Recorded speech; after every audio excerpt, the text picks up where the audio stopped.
He was nice. No, that's what I was talking about. That was, I appreciate it. I should have said that. no. Okay. I know better for next time. They're changing it. I mean, they're asking for 1.1 million. I think you got it. Still seems.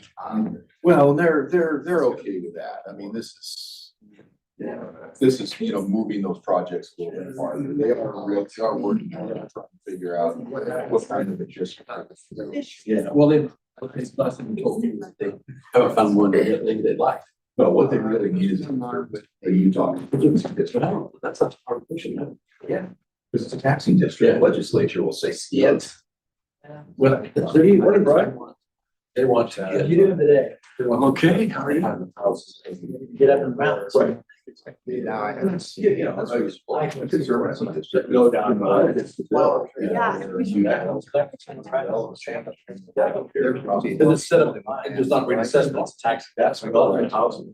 We came, I was on the civil Sundays. Only the girls. I couldn't do that. Change the ship that. It's just like everything was.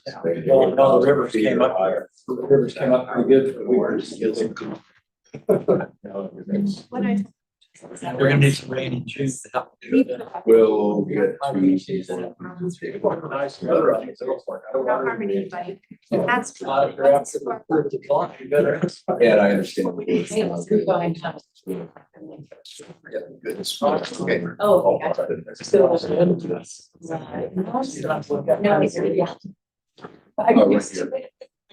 Well, at some point. So. Right here and, does mine have a presentation already? She'll have it, either she'll have it. That'd probably be the best way to do it, is pull it up. Yeah. I mean, it's the way I have it. Okay. Oh, man, I just want to get you to watch water. I mean, so I have. Yeah.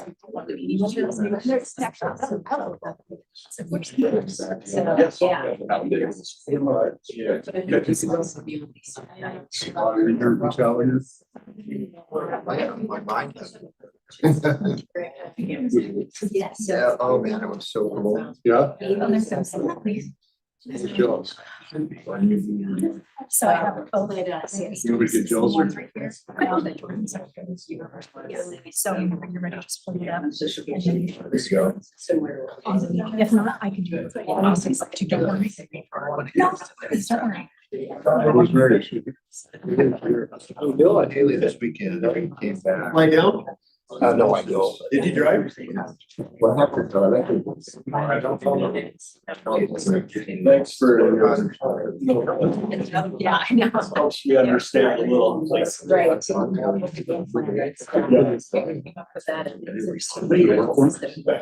Well, we got this game. Anyway, yes, so did I just don't know what things. I heard that he's pushed for a property tax thing. He wants to do it. There's a climb. Pretty full there. Oh. It's 24, 25. You spots us? Oh. Out of my place, that's a brain. We got, you know, I don't know. I took my kayak. Oh, we. Yeah. We started watering.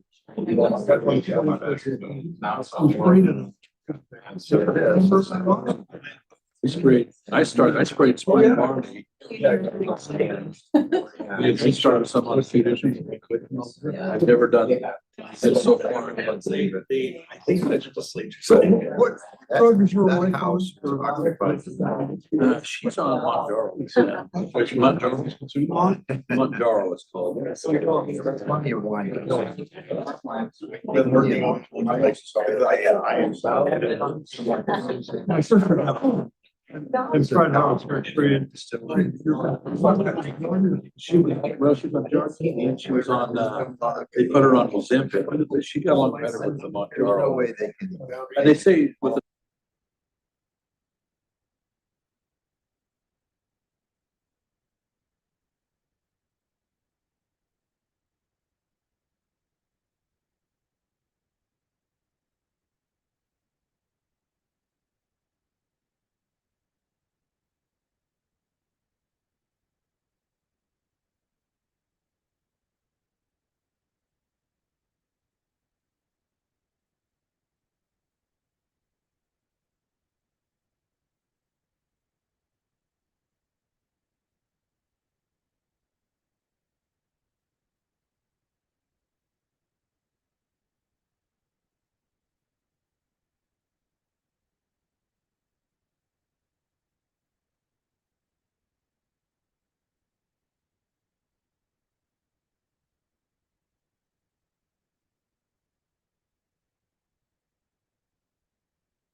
going to reconvene the meeting. The next item on our agenda is a stream channel alteration permit. Who do we have, Mr. Patton? Just me, Mr. Chairman. Okay. In front of you, you have a draft order in regard to the matter of S37-20565. If that is the board's wish to adopt that order. Okay, board members, what's your pleasure? I move to adopt that order.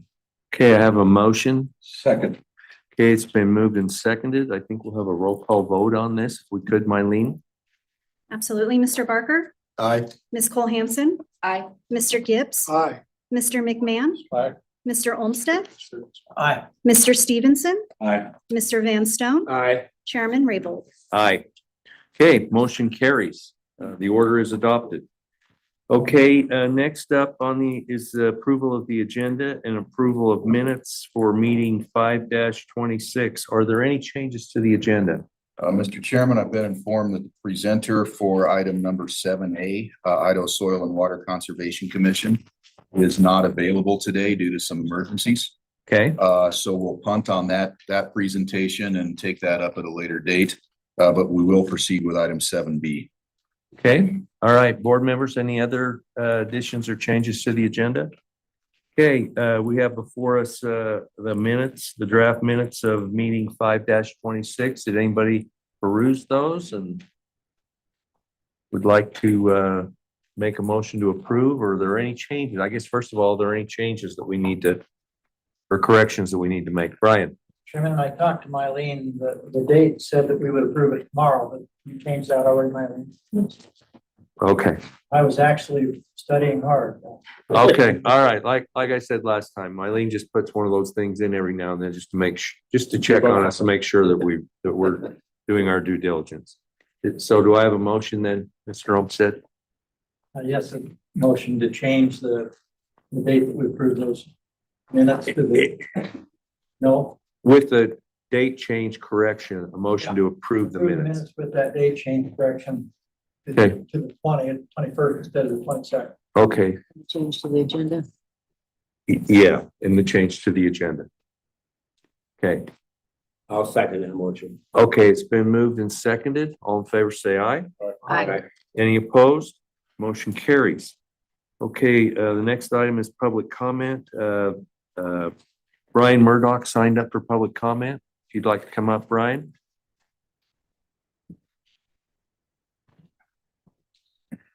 My name is Brian Murdoch. I represent Murdoch Farms, a massive operation in Bingham County, Idaho. I wanted to come before you today because I wanted to thank you. We had a situation that was going on that I know the water board was involved with, and that was the Bureau of Recs flow augmentation releases that we were trying to hold on to 20,000 acre feet. At least that was the attempt. So we could use that for our mitigation waters with this settlement agreement. And I know we didn't quite get the 20, but I think we're lined up to 15, at least is what I've heard. But I also had heard that you guys were heavily involved in that negotiation process with the Bureau of Reclamation, and I appreciate you doing that. We have a very interesting water year ahead of us. And as I was driving over here, they were talking about how American Falls Reservoir, they told the folks in Seagull Bay that they had 2 more weeks before they better be dragging their boats out of American Falls Reservoir. Otherwise, they wouldn't be able to get them out.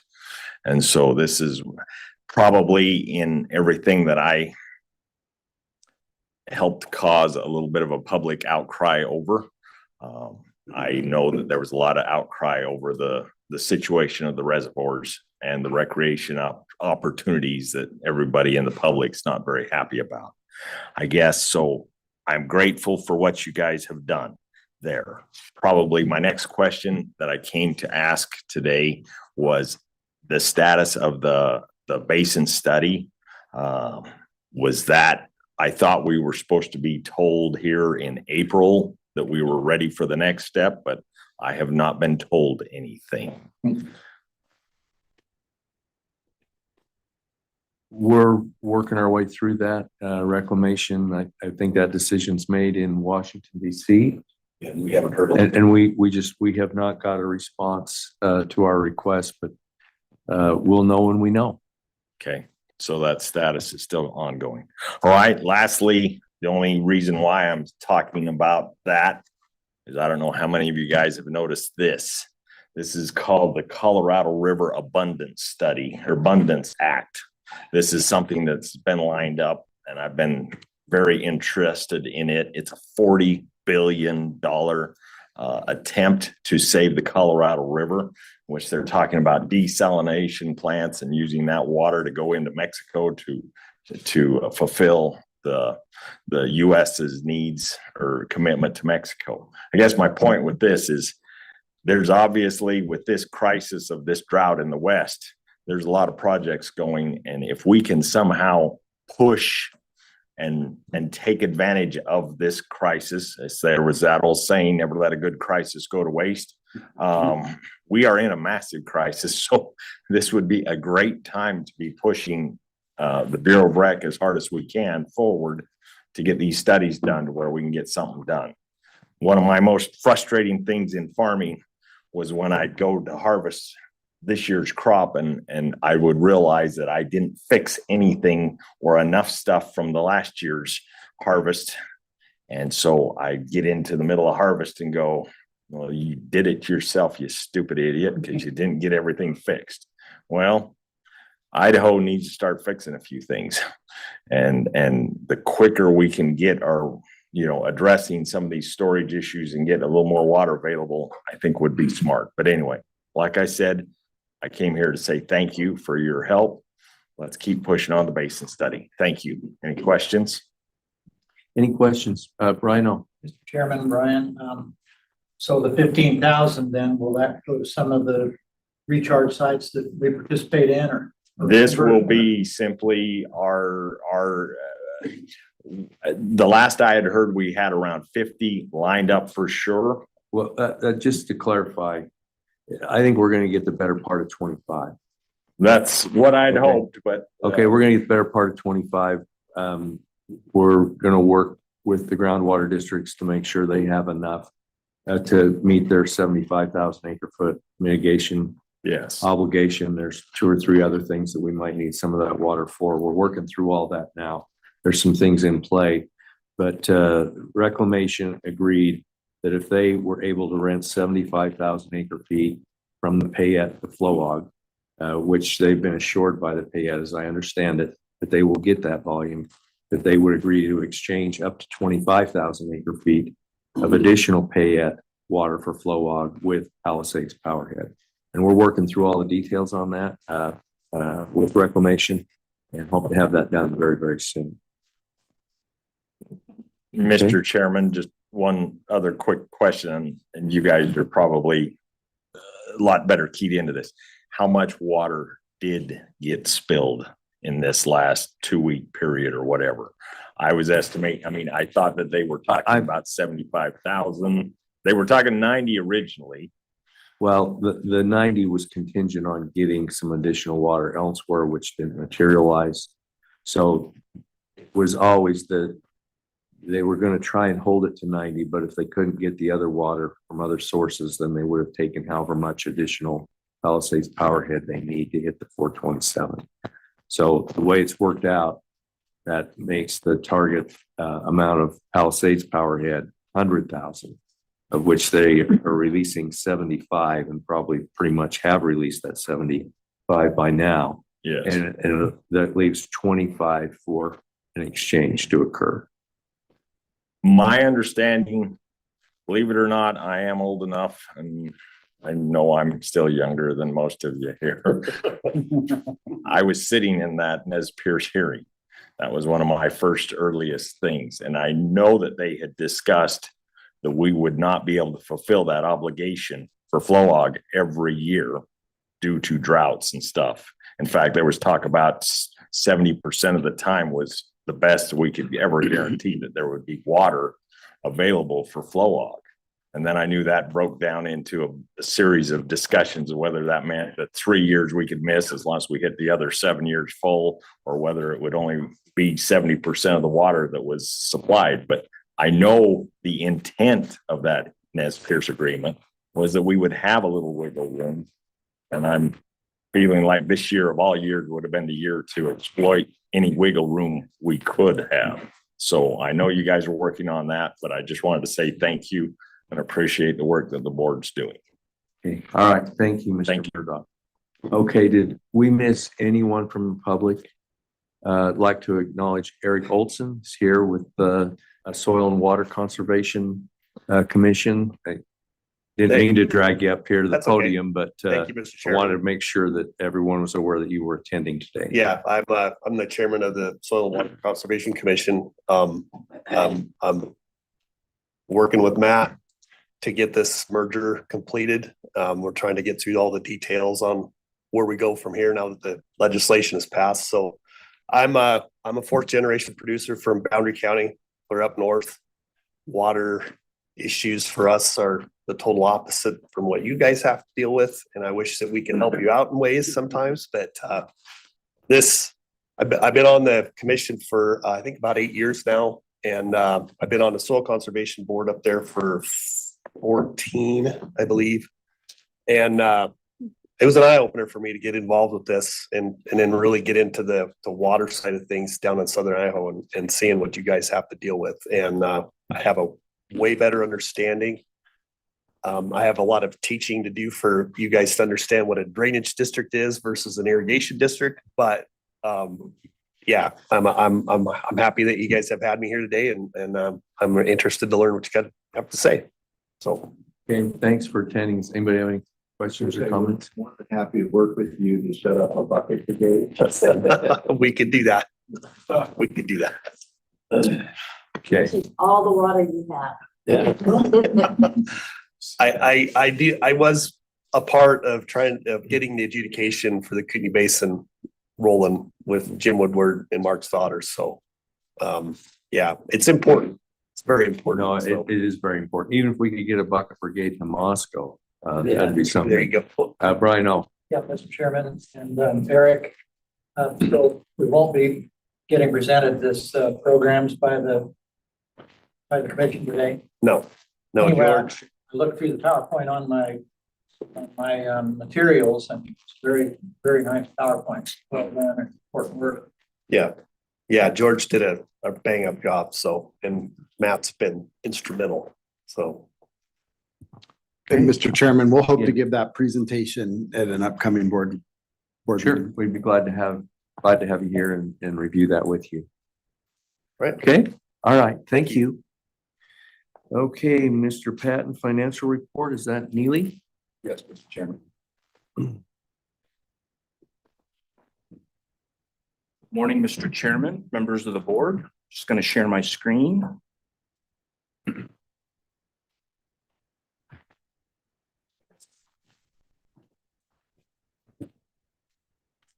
As of March 31, 2026, the board's available and committed balances are as follows.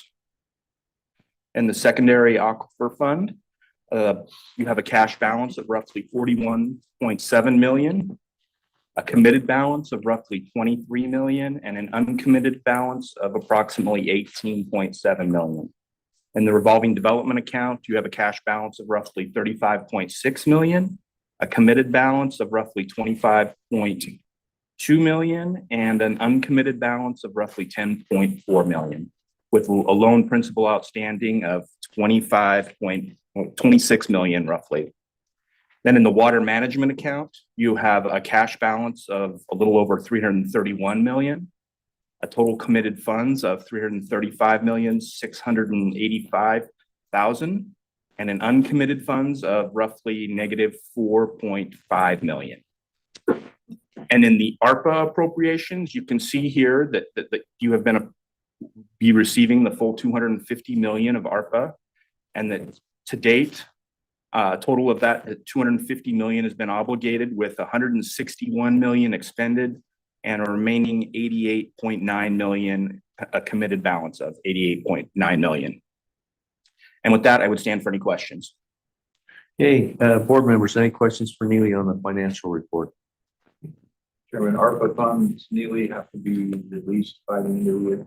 That is correct, Mr. Chairman, Board Member Barker. Is there any concern that we're not going to be able to do that?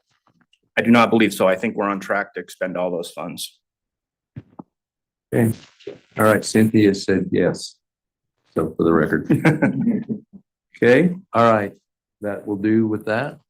Thank you. Okay, thank you, Neely. Now we are down to agenda item 7, Idaho Soil and Water Conservation Commission, and we will have the part B of that presentation. We will. Loretta Strickland, who is with the commission staff, will give us that presentation.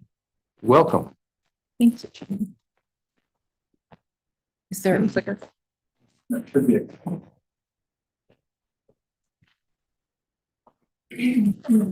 Are you gonna do it for me? Okay.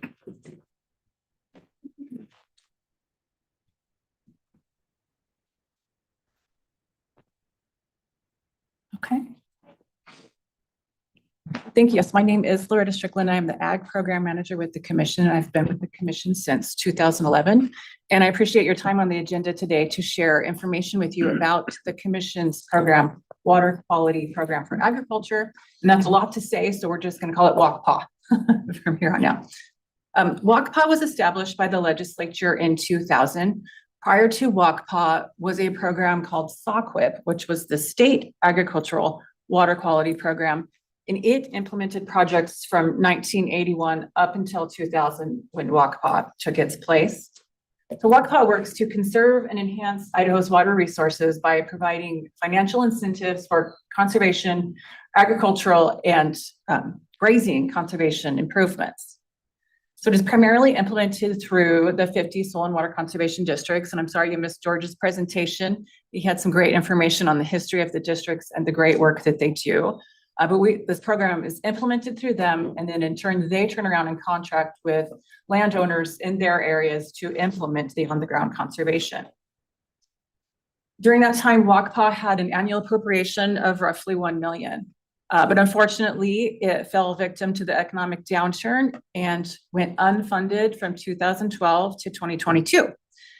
And then that changed during the 2022 legislative session when WAQPA was revitalized with a significant $5 million supplemental enhancement to our budget. And for the next 3 years, the legislature, along with Governor Little, continued to support the program, and the total recent investment has been $12 million for WAQPA. Thank you. So over the past few years, we have worked to adjust the WAQPA guidelines to reflect those fluctuating funding levels and just to ensure that we are delivering the most effective program that we can. So under the current guidelines, WAQPA cost share is capped at $75,000 per project. Projects must have 35% matching funds, which can be state, federal, or of course the landowner. WAQPA is often leveraged with other state and federal funding. And I think this photo is a great example of a good collaboration and leveraging. It's the Galloway Dam Rehabilitation and Restoration Project in Weiser, which leveraged WAQPA with Idaho Water Resource Board funds, aging infrastructure funds. As mentioned before, WAQPA is primarily implemented with the 50 soil and water conservation districts, who turn around and contract with eligible participants who are landowners or operators with an agricultural or grazing interest, the local irrigation districts, and canal companies and districts. Up to 10% of the cost share contract can be used by sponsors for administration. So WAQPA has been a very successful program. In the 4 years that we have had funding, we received 274 project proposals requesting $26.5 million in WAQPA. So needless to say, we had our work cut out for us to narrow that down to what we could fund. So we evaluated 3 key areas of each proposal that we received.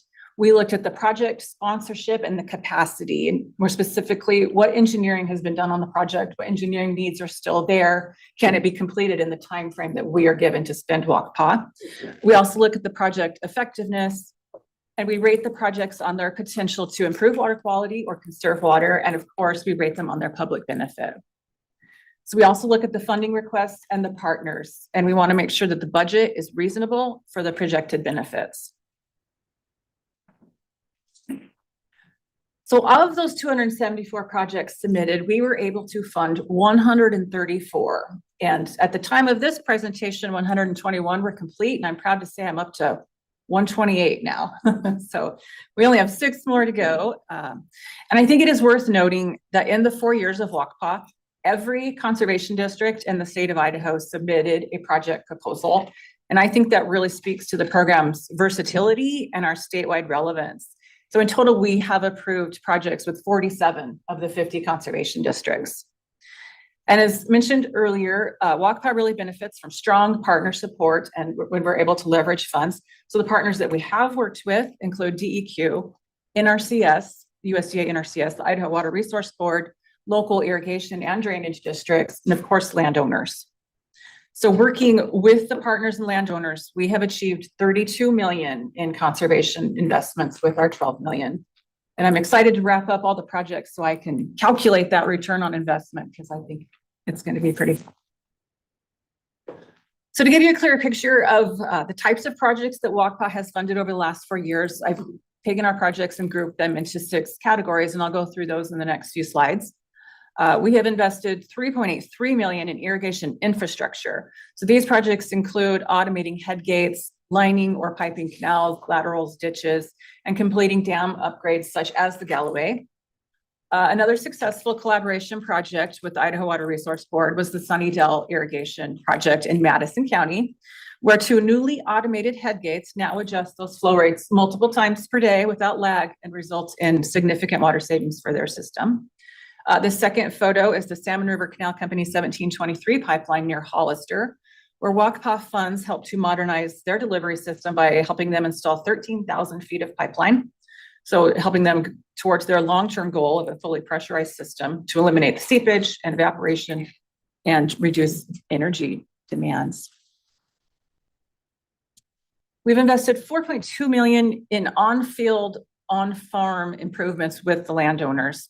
Many of these projects include our surface to sprinkler conversions, mostly center pivots. We've also gone and retrofitted existing center pivots with the Lisa nozzles, which are the low elevation spray application nozzles.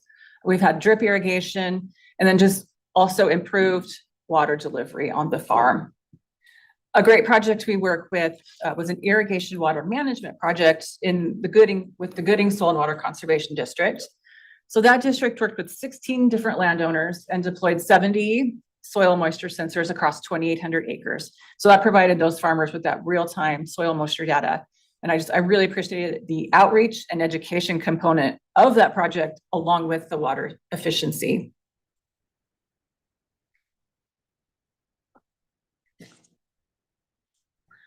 So livestock BMPs, we have invested over $750,000 in livestock BMPs. The types of projects under this category are riparian fencing, such as this picture, which is from Meadows Valley in Adams County, where we installed 6,500 feet of fencing along the Little Salmon River to exclude livestock until that riparian recovers and establishes, and then it will allow for a managed grazing of that corridor. Virtual fencing is a newer technology that several ranchers are starting to utilize and benefit from, and it really gives ranchers unprecedented control of their grazing management systems. And in this photo, I thought it was kind of funny.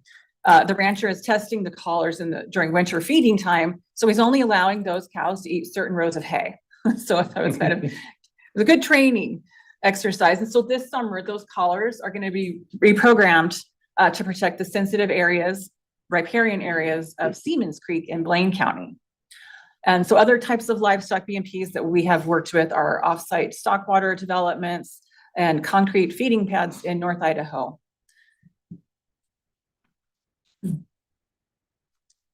We have invested about 1.1 million in stream bank and erosion BMPs. These projects include the installation of stream barbs and other stabilization treatments, beaver dam analogs, and replacing undersized and diminished culverts that are causing erosion. Here in this set of photos with the stream bank, this is some stream bank erosion on Squaw Creek in Ola.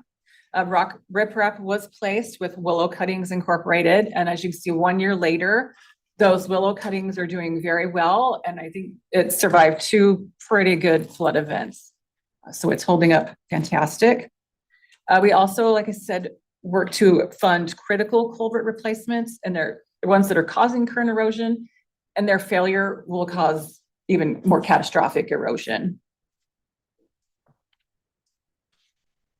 We have invested $350,000 in soil health BMP projects.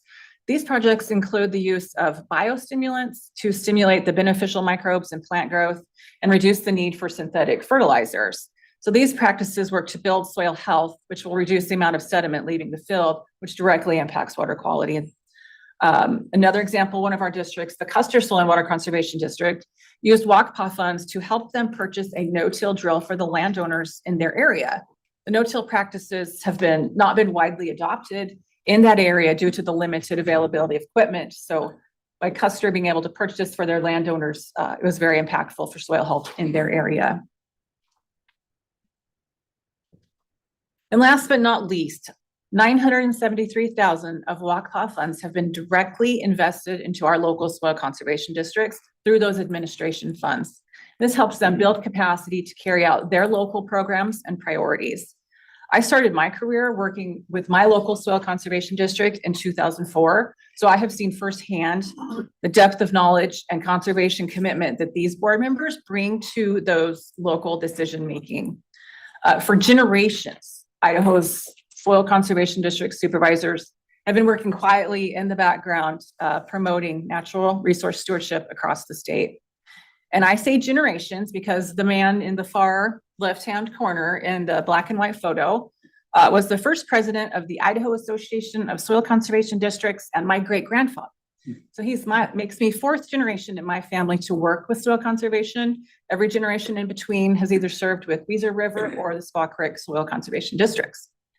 So I often say that working in soil conservation is a little bit like owning cows. I don't know if any of you own cows, but once you own them, it's a part of you and it's hard to walk away from. So last year, this middle photo, we celebrated Art Bill's 50th year of dedication to conservation in Idaho. Art serves with the Squaw Creek Soil Conservation District, and he's just one example of the many supervisors who have devoted decades of service to their local districts. And like Eric said, he's been with his 14 years, and that's a long, long time. So it's their long history of working directly with the landowners that makes them excellent stewards of WACPA funds and has made my job easier as the program manager. And with that, I hope I've given you kind of an understanding of the things that we've been able to fund with that 12 million that was entrusted to us by the Idaho legislature. And I would be happy to answer any questions that you may have. Hey, board members, any questions? Brian, Yeah, Mr. Chairman, Loretta. Mhm. So I've worked with the 3 conservation districts in Twin Falls County. Okay. And we've done a lot of WACPA and SOCWIP and EQIP for a long time. But we've always partnered with NRCS, the third leg of the stool, and they've lost so much staff. There's no engineers to get the projects out on the ground. Is the commission hire an engineer or share engineer? go right ahead. So we do have one staff engineer, and he gets pretty spread thinly across the state, but WACPA will help.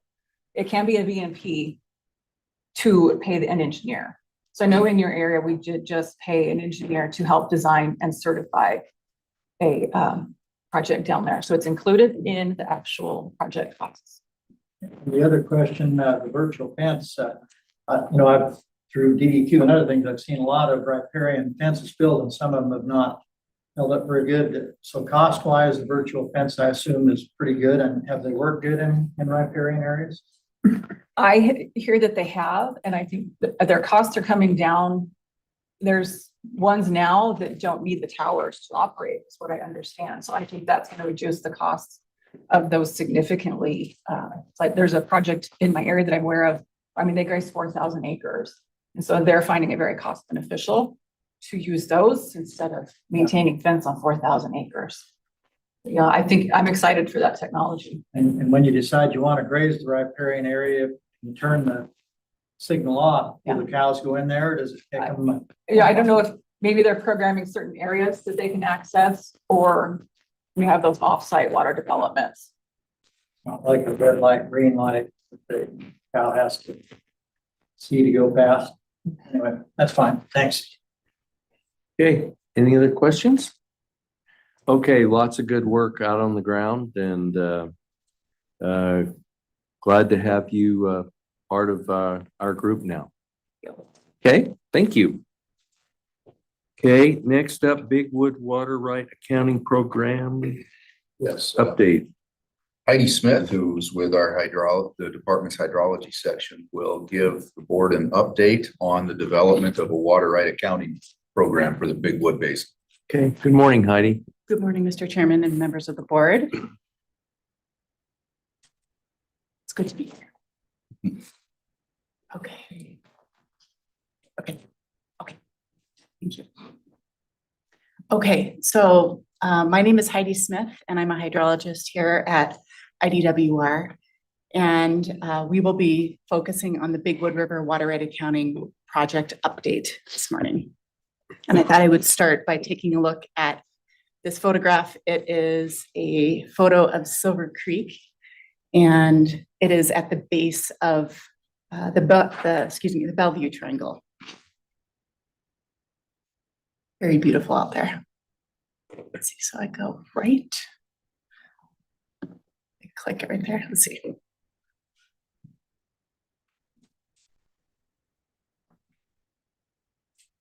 It's not on.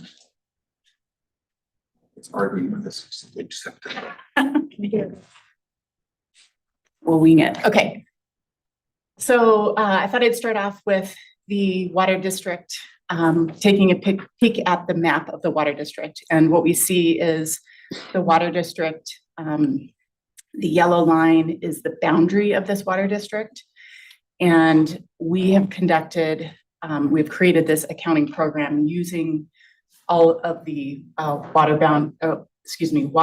bodies that are within this boundary. The Big Wood River, the Magic Reservoir, Silver Creek, Little Wood River, as well as the Malad River.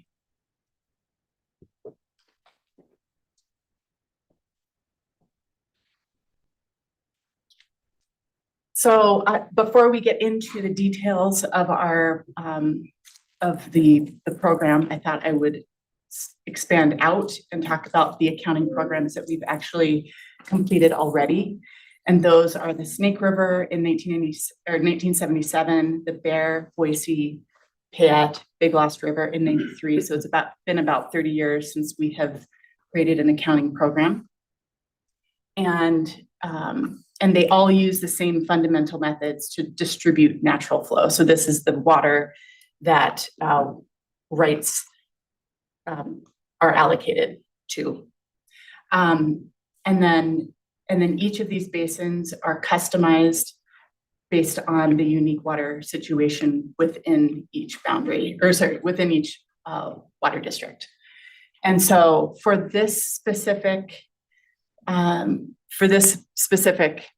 program that we conducted, we have written it in Excel. And the reason why we started in Excel is because we're wanting it to be an easily modified, easily shared between water master and hydrologists. So we can easily modify it. And then at the end of it, when it's finalized, we will migrate this program into C#. So C# is more of a stable environment, and it's less affected by a click of a button. So it's less, it's essentially more stable. And then in general, I just wanted to point out that the reason why we do accounting is it provides a clear and daily reporting in surface water supply and use, which is a good tool for times of scarcity. So.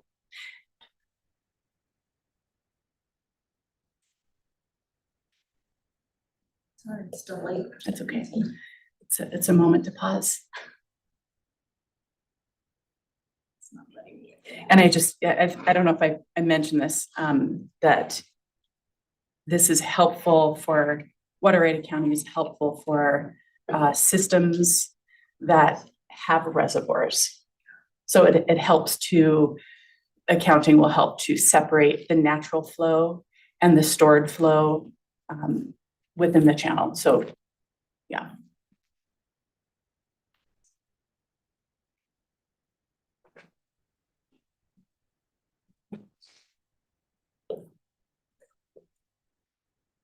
Okay. So I just described why we use accounting programs throughout Idaho, but specifically for this program, for this situation, and in the 3-year extension of the Bigwood River Groundwater Management Area Plan, a large title. We were directed by the department was directed to develop this prototype. And before I get into the details of our specific accounting program that we developed, I thought I would give you some definitions. So what is water right accounting?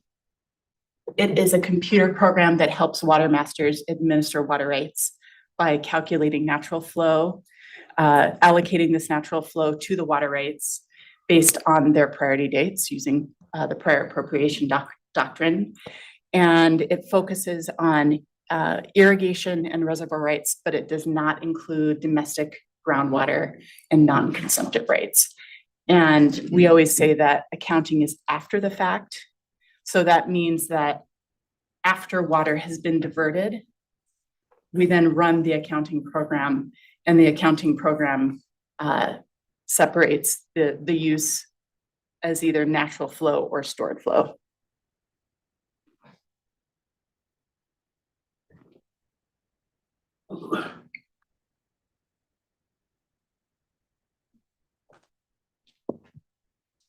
So the first, thank you, Mylene. So the first step that we took to create our program was that we compiled all the surface water rights and related them to diversions. So the image on the right is, so all of the dots are diversions. So each dot represents one diversion, and in each diversion, there is a stack of water rights that's associated with the diversion. So that was our first step. And we wanted to, you see that they're all colored differently. And the reason why that is so is we wanted to see the results. So we get to see them in different functional groups. And so we have Silver Creek in red, Littlewood in yellow, Upper Bigwood River and Magic Reservoir in blue, and then Lower Bigwood River in green, and then a little section in the Malad, which is white. Mr. Chairman, idea. I think in the Silver Creek, there are some water rights that originally surface water rights have been allowed to come from the groundwater. Are Yes. those part of this counting, or those dealt with? Yeah, Mr. Chairman. Sure. Mr. Barker. Yes, those are included. So those are taken out. The effect of those are taken out of the program. So they're not, we don't include those in accounting as far as delivering natural flow. Those are not, they're essentially not included in the accounting program. Because they don't have an effect on the surface flow. So that's the idea.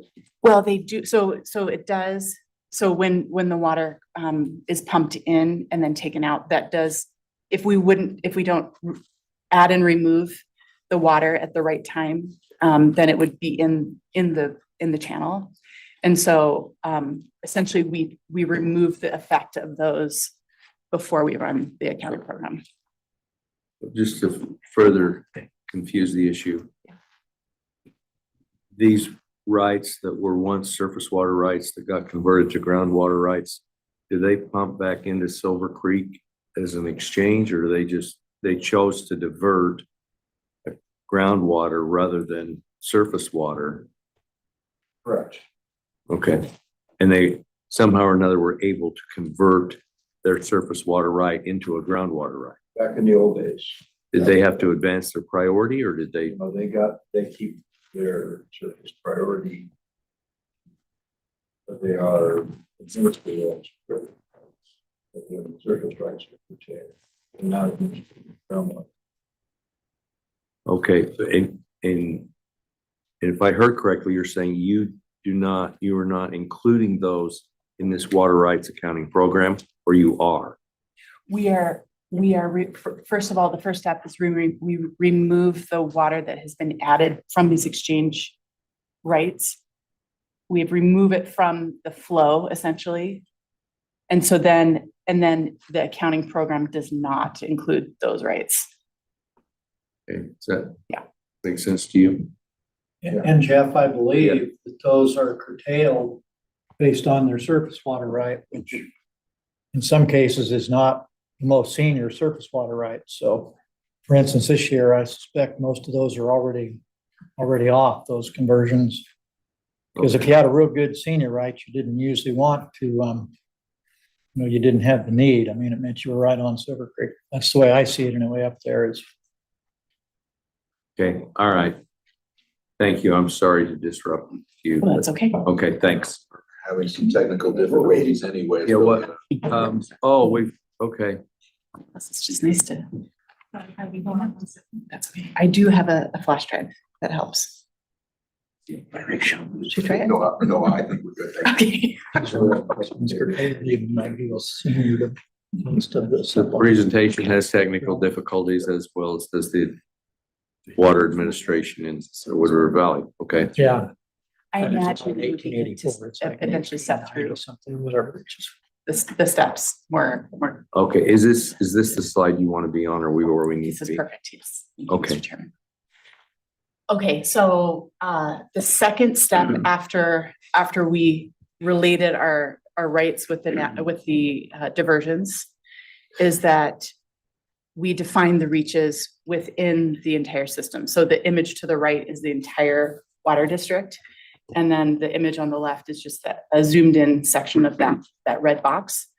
But we define the reaches so that we can compute natural flow at different parts in the system. And so we ended up with 14 reaches where we calculate natural flow, and we divide our reaches up with the use of gauges that exist in the water district.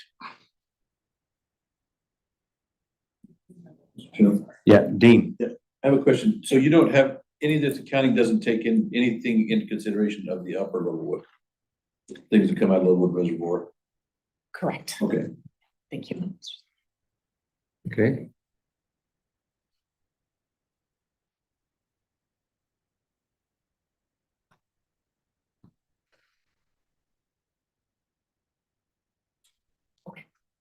Then the third step after defining the reaches and calculating so that we can calculate natural flow at each reach is that we compiled input data that we will use or that we used to calculate this natural flow. And so the three data sets are diversion flows from DWR Central. This image to the right is a screenshot of where the water masters actually enter in the data in DWR Central, and then we extract it from there. Also, to compute natural flow, we need stream flow from gauges and then also magic reservoir. And so, so I just want to pause here and emphasize that the more accurate and complete these data sets are, the more accurate and complete natural flow will be. Are these gauges, are they uploaded to your C# software automatically, or do you have to get the information and key it in? We have to, that's a long process. So basically we will work with OITS at IDWR to make that happen. And I think that's a kind of a lengthy process. But that will be at the very end. So right now, the water master is manually recording each of these diversions on a daily basis. Correct. Yes. They record. Let's see. I don't know exactly how often they record the diversion flows, but I do know that they're doing the best they can, and they do it regularly. It's set aside the daily part, but they Yeah. actually go out and Yes. measure the flow, then Yes. go sit down at a terminal and input that data. Correct. Okay. Yes. Okay, so the fourth step is that we compiled all of our data and came up with natural flow in Excel. And so this was kind of the longest process, or the longest step in the process, but the end result is this daily water accounting report.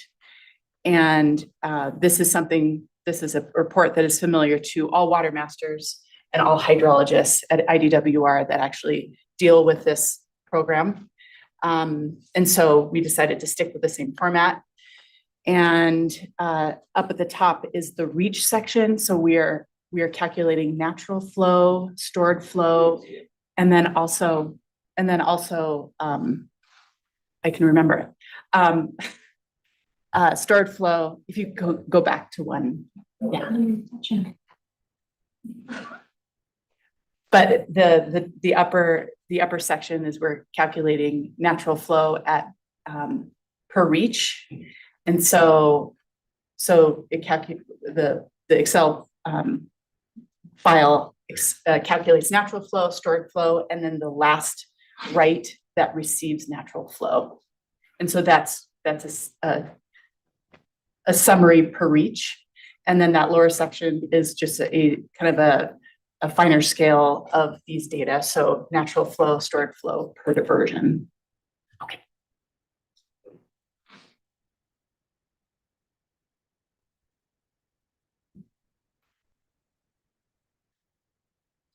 And then hopping to the timeline. So far we have completed the prototype. We completed that this spring. So it is finished in Excel. But this upcoming year, so the blue text are milestones for the rest of this year. We will be doing the prototype testing this irrigation season.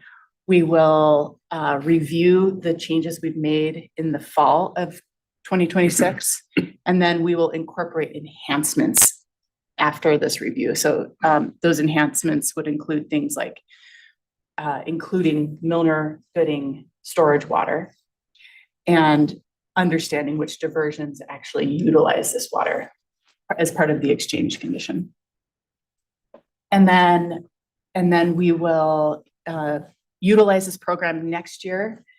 And that just means that we will be running the accounting report more regularly and offering it to the water master who can use it to help administer water in the basin. And then finally, we will be migrating this program to C#, a more stable program that we can utilize later.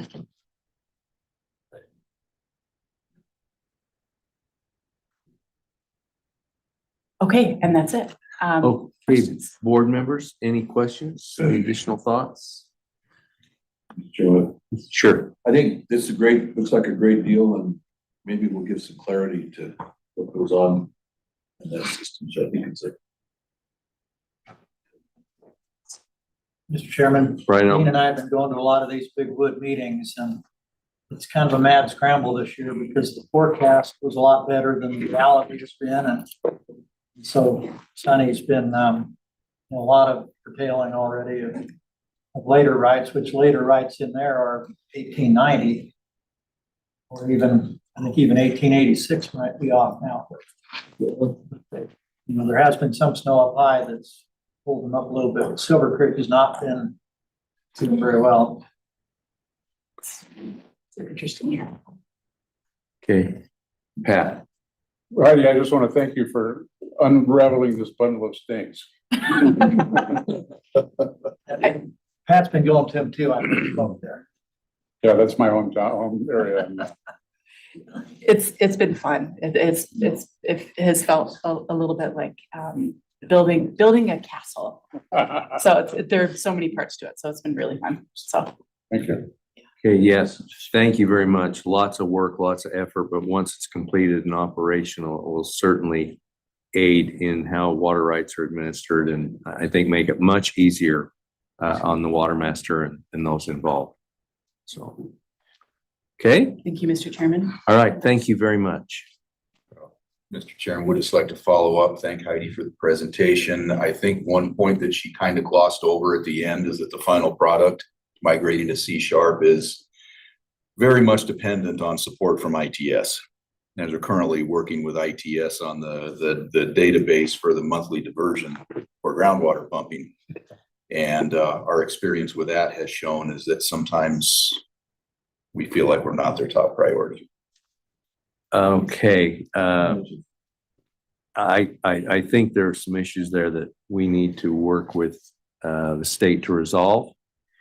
So just to, for instance, if ITS does not have the final version of this ready, can we continue? Can we operate in Excel for a season if we have to? Realize it's still supposed to be up here. Yes, so Okay. we can use Excel for as long as we need. It's just not a long-term solution. Sure, understood. Yeah. Okay, well, we will continue to work with the state to get the technology in place that makes this a long-term stable program. If whatever needs to happen to accomplish that, I think the board's willing to assist in that to the appropriate degree. Okay? Yeah. If we put money into the seed for the year, right? Is this the last year? I believe I thought we renewed it. yeah, the contribution was re-upped for the next duration of the groundwater management plan.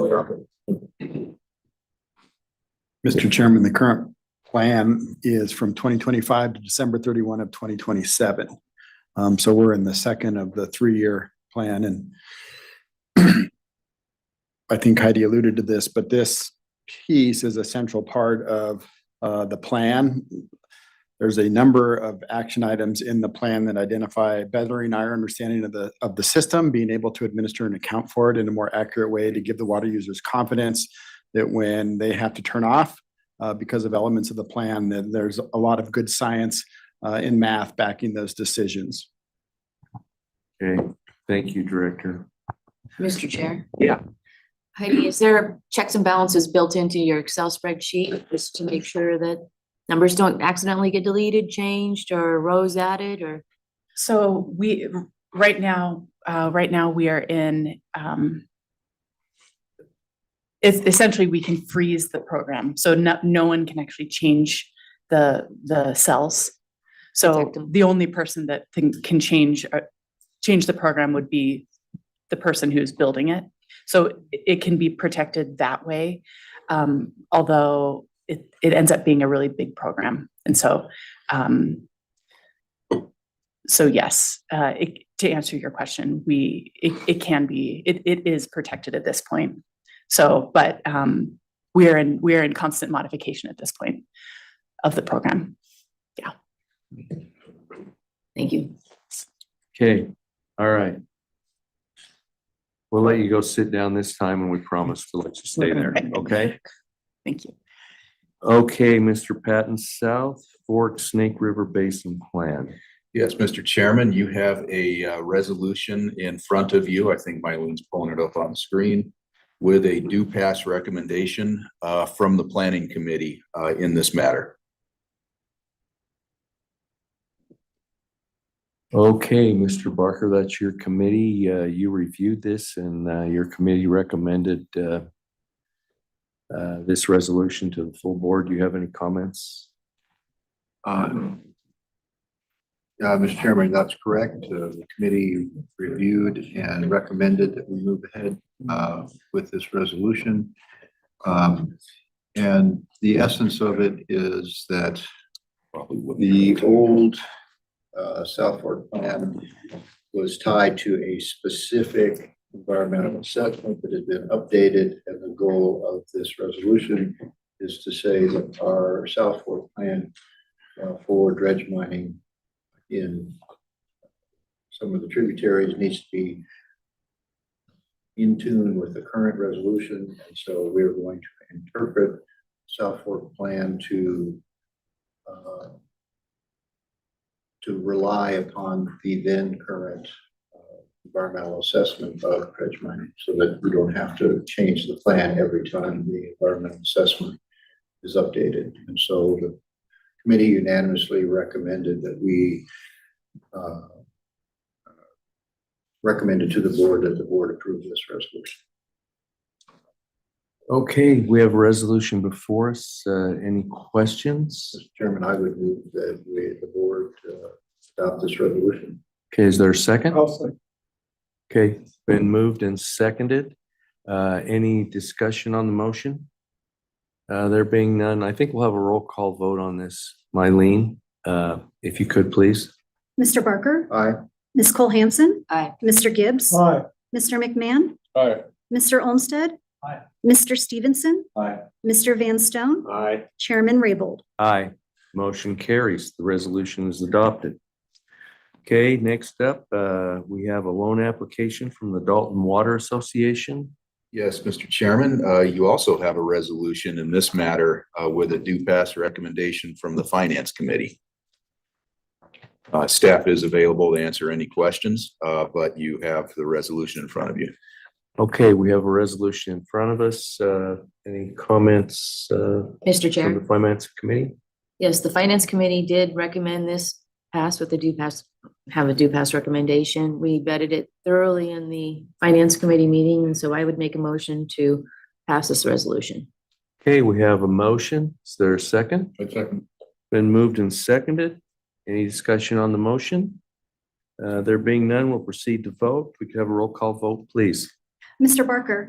Aye. Ms. Cole-Hansen. Aye. Mr. Gibbs. Aye. Mr. McMahon. Aye. Mr. Olmstead. Aye. Mr. Stevenson.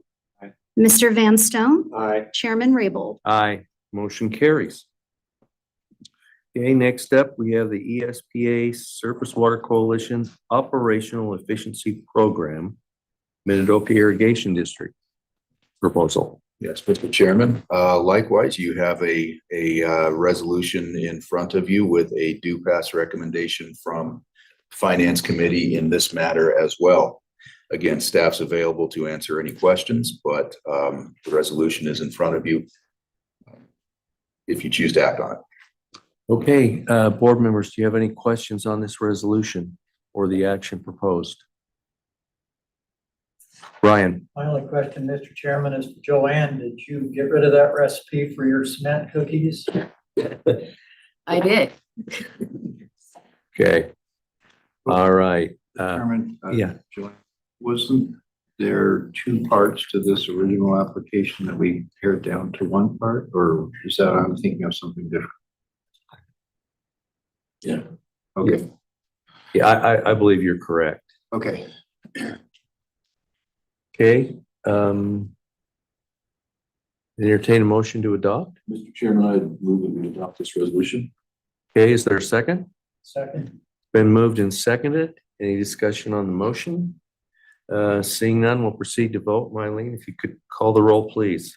Mr. Barker. Aye. Ms. Cole-Hansen. Aye. Mr. Gibbs. Aye. Mr. McMahon. Aye.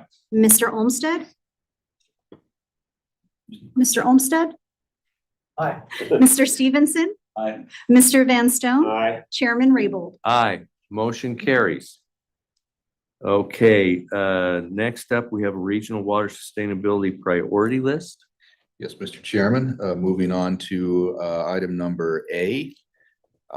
This deals with the criteria for the regional water sustainability priority project list. And again, the Finance Committee vetted this issue at length, and you have a resolution that modifies the criteria to be placed on the list. And that was passed by the Finance Committee with a due pass recommendation. Okay, board members, any questions on this resolution? Mr. Chairman, it might not be a bad idea to have somebody summarize what those updates are. for the record. Okay, we can do that. We'll have Wesley Hipke make that summary, Mr. Chairman. And Eileen, Yes. if you go down to the actual criteria. And so the long and short of it, what this criteria does is it adds a little more definition to what the board's looking for as far as regional water sustainability applications. And so if we go down just a little further, a little bit more Eileen, so stop right here. And so this first part just covers, here's the type of projects that you're looking for and kind of provide some examples. If you go to the next part of it, please. So this next part is the eligible entities. And so there was some discussion on this one when it was presented at committee. We incorporated those changes. And so that's probably a good thing to kind of look at and make sure, does this cover all the entities that you think would apply to these? One thing to keep in mind, the thing that we really stressed in this criteria was that these were regional projects, and that was the primary purpose of them. And so this was at least staff's attempt of capturing who we would think those major players would be. And so I'll stop there and see if the board members have any questions about those or if there needs to be something added. Dean. Mr. Chairman, Wes. So what would be the definition? Two of them, I guess. One of them, what would be the definition of a regional water supply organization? That was intentionally left vague. So there's not a definition on that. And partly we're looking at that for when not knowing what projects are going to come into the future. And there's times when there's organizations that are developed. And the example I would give is like, if you look at the Mountain Home project, what we're looking at there is for that group to come together and basically form an organization. Okay. But they're again, regional in scope. So we put that in there to just handle those things that could potentially come up in the future that we can't foresee at this point in time. Thank you. And did you have another one that you had a question on? Well, and I guess municipalities, I think we talked about that before. What is, are counties considered municipalities or probably not? So the original intent of this, and it did come up in the committee meeting. And so if you want some more definition of this, we can definitely add it. The original intent was incorporated cities as being the definition of a municipality. So counties are not included on this. And so if that's something that you want added, we sure could. I think it probably, if regional water organizations and municipalities, I think it probably is fine, but I just. Absolutely. Okay, anything else? Pat? Not to pick nits, but as a former general manager of a water and sewer district, and there's also recreational water and sewer districts, if you wanted to include those, or if that would be necessary, I don't know. Staff is completely open. So if you think that those organizations, that there is the potential of them coming in with a regional project, we could definitely add them. It's probably low, but I think, just municipal, pretty much probably. Okay. Yeah, I think we're okay for now. If we find ourselves in a situation where there's a proposal out there that doesn't quite fit, but the board feels like it should, we could at that time make an adjustment, I believe. Absolutely. And yes, that will definitely work. Okay, so then the next part is what the eligible projects are. And so this gives us kind of a list of what type of projects would go into it. I don't know if there's anything you want to cover there. Just really try to stress that the primary purpose was the regional impact. Are there any questions with that part of it? If Like not, we're okay. awesome. And so this next part, we can actually move through and you can go to part 3, because the next part is just what the applicant would have to submit to us. And then this next part is, it looks at what the board, it's kind of their base of what they can take into account when they're considering these projects. And so one thing that was added was that obviously the state water plan is what the board will take into account. And then it also lists some of the resolutions, the joint resolutions from the legislature that kind of guides what the board's looking for in these type of projects. And then this last part, that's just kind of go into a little more detail for the applicants of the type of support that the board can provide. One thing we make very clear that getting on the list doesn't guarantee board funding, but it does put it to the board's attention and provides the board can provide other support than just providing the financial end of it. And that is a very brief summary of it. Okay. Any questions for Wes regarding the proposed criteria? Chairman, I would move that the board adopt the resolution changing the criteria. Okay, is there a second? Second. Okay, it's been moved and seconded. Any further discussion? All in favor, say aye. Any opposed? Motion carries. Okay, then it looks like the next item is the Winchester Dam repair. Yes, Mr. Chairman. And Eileen's pulling up a resolution that came from the Finance Committee with a due pass recommendation, would allocate $1 million for the repair of Winchester Dam located near the town of Winchester in north central Idaho. This would be part of the dam is owned by state of Idaho through Fish and Game. This would be part of a multi-agency funding package for the repair of the dam. That would include the Water Resource Board, Fish and Game, and the Department of Parks. Okay, board members, any questions on the proposal? Mr. Chairman, again, is this dam have any hydropower associated with it? Just a reservoir dam? Correct. It's an old mill pond. Yeah, okay. And it feeds Lapway Creek. Lapway Creek all the way down to Clearwater. Okay.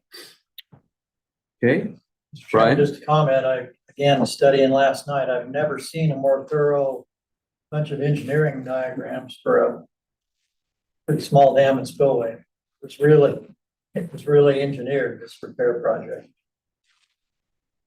Okay. What's your pleasure, board? Action on the resolution? Mr. Mr. Chairman, I move to adopt this resolution. Okay, Second.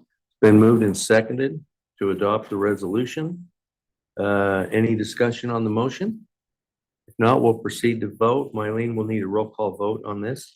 Mr. Barker, Aye. Ms. Cole-Hansen, Aye. Mr. Gibbs, Aye. Mr. McMahon, Mr. Olmstead, Aye. Mr. Stevenson, Aye. Mr. Van Stone, All right. Chairman Raybould. Aye.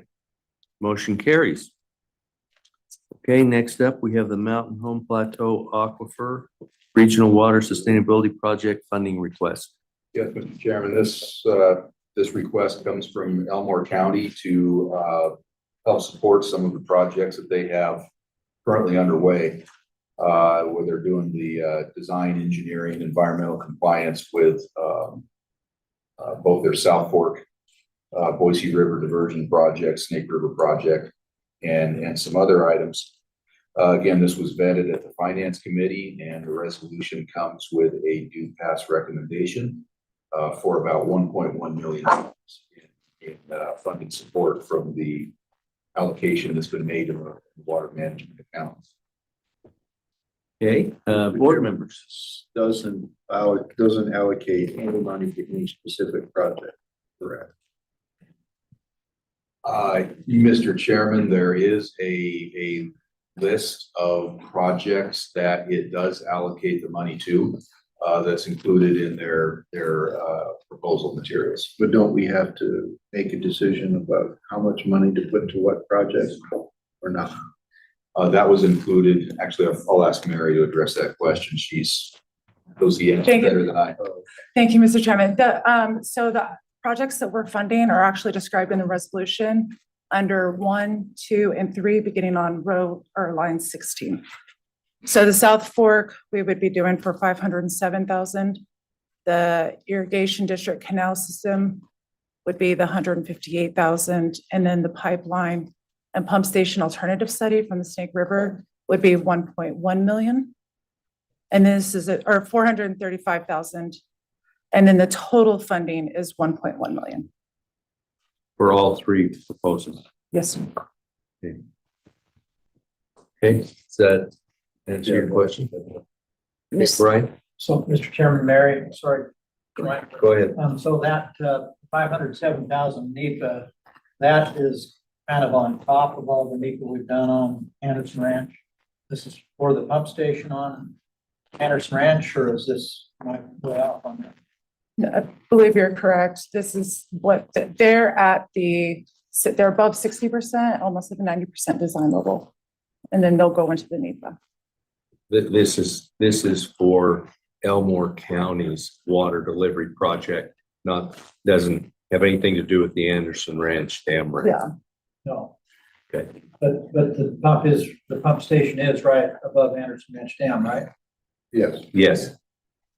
Okay, question. Mr. Chairman, I just wanted to point out in the finance committee that I was concerned about them not having their entity formulated to handle all the projects for not only the county, but the irrigation district, the city, Elmore County in general. And finance committee asked Elmore County to draft a resolution saying that they would be responsible for the reporting and the funds received for these projects. They passed a resolution and was included in our board packet. Thank you. So I'm pleased to see that. Yep. Yep. Yeah, so we have Elmore County's commitment to be the responsible party. Yes. Okay, anything else? Mr. Chair, I move that we pass this resolution. Okay, it's been moved to adopt the resolution. Is there a second? It's been moved and seconded. Any discussion? There being none, we'll proceed to vote. Mylene, if you could call the roll one more time, please. Mr. Barker. Aye. Ms. Cole-Hansen. Aye. Mr. Gibbs. Aye. Mr. McMahon. Aye. Mr. Olmstead. Aye. Mr. Stevenson. Aye. Mr. Van Stone. Aye. Chairman Raybould. Aye, motion carries. Okay, we're doing incredible, board. The next item is grant program criteria and timing. Yes, Who's handling that? Chairman, I'm gonna ask Mary to come back to the podium. You do have a resolution, again, with a due pass record, or I guess a couple of them, with a due pass recommendation from the finance committee, but it may be worth having Mary walk through some of the proposed changes in the grant programs and the timing changes that are being considered for application periods. Thank Yeah, if you you. could do that, Mary, that'd be great. Sure thing. Mylene, if you could go back up to page 211 to my briefing memo for the timing. This one's just an administrative action. There's not a resolution that's attached with this. And we're gonna go one more up. During the March meeting, whenever I had presented the grant program, we talked about timing. And then during our May Finance Committee meeting, we proposed alternative timing for a couple of our grants. One of which, so this first table right here, this is what our current timing is. And then if we just go to the next page on this memo, we'll see the timing that we're proposing, which would change groundwater to surface water conversion due dates to the first Friday in July, which will actually be July 10th this year, not the actual first Friday. And then we would still award those at the same time in September. Aging infrastructure, there's no change. First Friday in August due date and award in September. And then the telemetry measuring and monitoring, we propose to open this up beginning July 1 for the fiscal year and have this open year round. And then our first anticipated presentation to the board for resolution to award funds would also be in September. So again, I do not have a resolution for this. I believe this is an administrative change, and if you're okay with that, we'll move forward with these. Okay, I think what staff's looking for is a motion to approve this change to the criteria. The timing, sir. Timing, okay. So moved. Second. Okay, all in favor, say aye. Aye. Any opposed? Motion carries. Great. Okay, So, Mr. Chairman, this, Yeah. We'll just What? go into criteria next, if that's okay. oh, okay. So Yeah, this, yeah, go ahead. this next one is for our criteria updates. We have 3 criteria that we're proposing to update, which was the aging infrastructure, the groundwater surface water conversion grant criteria, and then measuring and monitoring support grant criteria.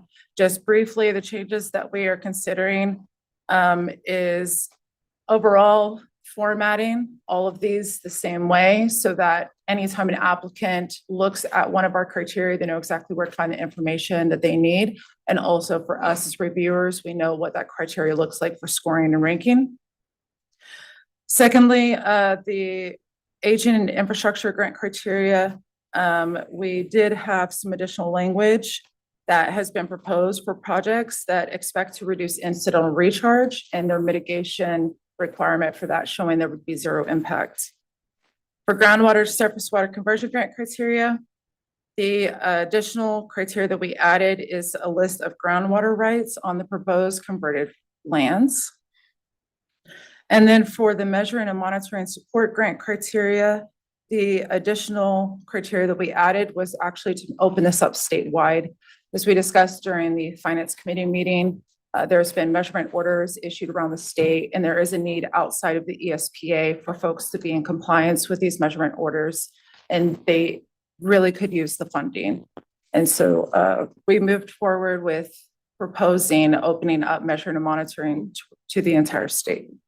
But there would be a preference and a higher ranking for those that are within the ESPA. And with that, we could look at any of those changes I highlighted on many materials or just go straight to the resolutions. Okay, Brian. Mr. Chairman, Mary, I think if we could go through that criteria on the surface water efficiency program, because I think referring to Al's question, we pared back that Minidoka application because it had, the other parts of it had a pretty big impact on incidental recharge. Wasn't it? Because Yes. originally it had the F waste and it had a bunch of linings on some of the other canal structures. Well, actually the canal feeder ditches. Right. So, Mr. Chairman, Brian, so we are not looking at the criteria for surface water coalition operational efficiencies right now. I presented those in March and that criteria was updated then. yeah, but I just want to point out that we did Okay. reduce that. Staff worked with Minidoka Irrigation District to change that proposal so it did not impact incidental recharge and the agreements that were around the river. Okay. You okay, Mary? I'm good. All right, any additional questions on these changes in criteria? Sounds like it streamlines it, makes it simpler for staff to understand, easier to evaluate applications Yes. and help the process move forward. Yes, Mr. Chairman, and hopefully for applicants, we want to make it an efficient process for them as well. Okay, so we're looking for another. We have a resolution on this one. Yes. We do, Yeah. yes. So we have 3 resolutions, one for each of the criteria. The first one would be for the aging infrastructure grant criteria. Okay, Mr. Chairman, I move to approve. okay, is there a second? I'll second. Any discussion? All in favor, say aye. Aye. Any opposed? Motion carries. Second, Next up. sorry. You're okay. Second criteria is the groundwater to surface water conversion grant criteria. So moved. Okay, it's been moved. Is there a second? Second. Any discussion? All in favor, say aye. Aye. Any opposed? Motion carries. And third and final resolution that I have for you today is the measuring and monitoring support grant criteria. Okay. Have a resolution before us. So moved. Okay, there's a second. I'll second. Any discussion? All in favor, say aye. Aye. Any opposed? Motion carries. Thank you. Okay. All right, okay. All right, I'll just take everybody's temperature. Are we okay for a while or do we need a break? We're okay. Good.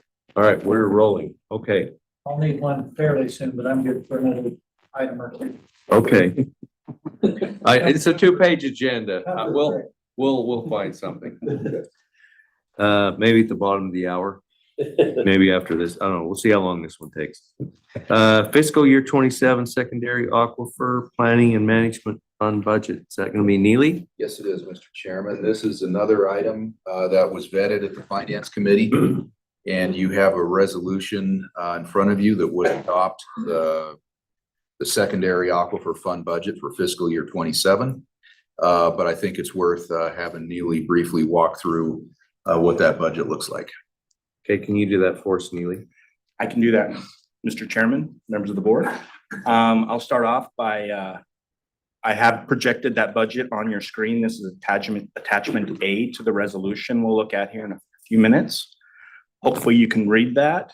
You can see there the estimated carryover from FY 2026, as well as the general fund that we anticipate getting this year, as well as the cigarette tax we anticipate getting this year.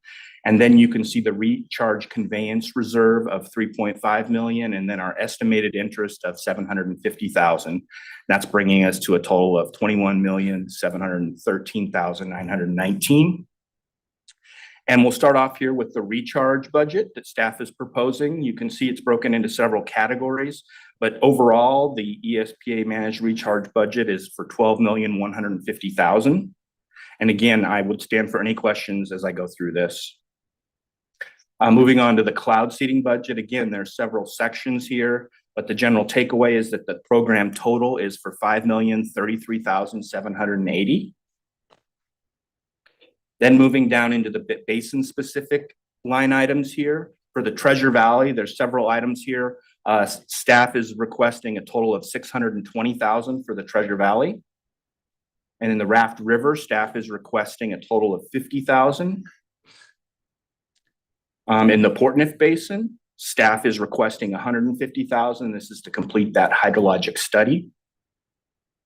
And the Bear River Basin, staff is estimating 200,000 as what may be needed. In the Lemhi Basin, staff is recommending 250,000. This would be support for the settlement initiatives. Moving down to the next page, in the Mid-Snake Basin, there's that water quality monitoring that's annually done, and that is a $50,000 item.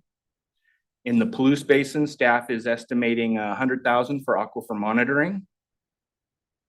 As you're aware, the department and the board have been developing a groundwater model for the Mountain Home Basin.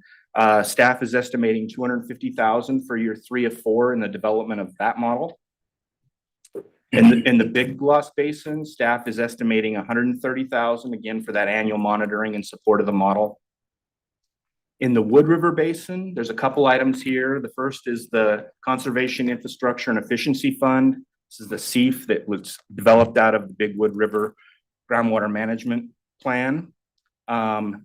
This is for year 2 of 3. And again, this is $200,000 a year over 3 years. And then there's some modeling and analysis for 100, so a total of 300,000 for the Wood River Basin. Then moving down into the hydrology activities, there's 3 items here. for a total of 1.7 million. And then the statewide item, this is for professional services, primarily media and federal outreach. And there are some administrative items in there as well. Staff is estimating $250,000 for that. So that would allocate a grand total of 21,233,780. And that would leave you with $480,139 for reserve for work and other priority aquifers as if those elements pop up during the next fiscal year. I would also highlight here, there are asterisks next to some of these items. All of those asterisks are items where you would have to do an additional approval for staff to be able to expend those funds. And with that, I would stand for any questions, and I'd be happy to move to the resolution if you'd like me to. Okay, any questions on the proposed budget? Brian?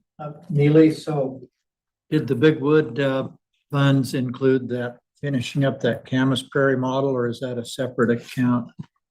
Mr. Chairman, I might let staff, well, we don't have staff in here today to answer that. Brian, I think the model, the $100,000 is for the Canvas model. Pretty sure that's right. I'm pretty sure. Modeling and analysis. Okay.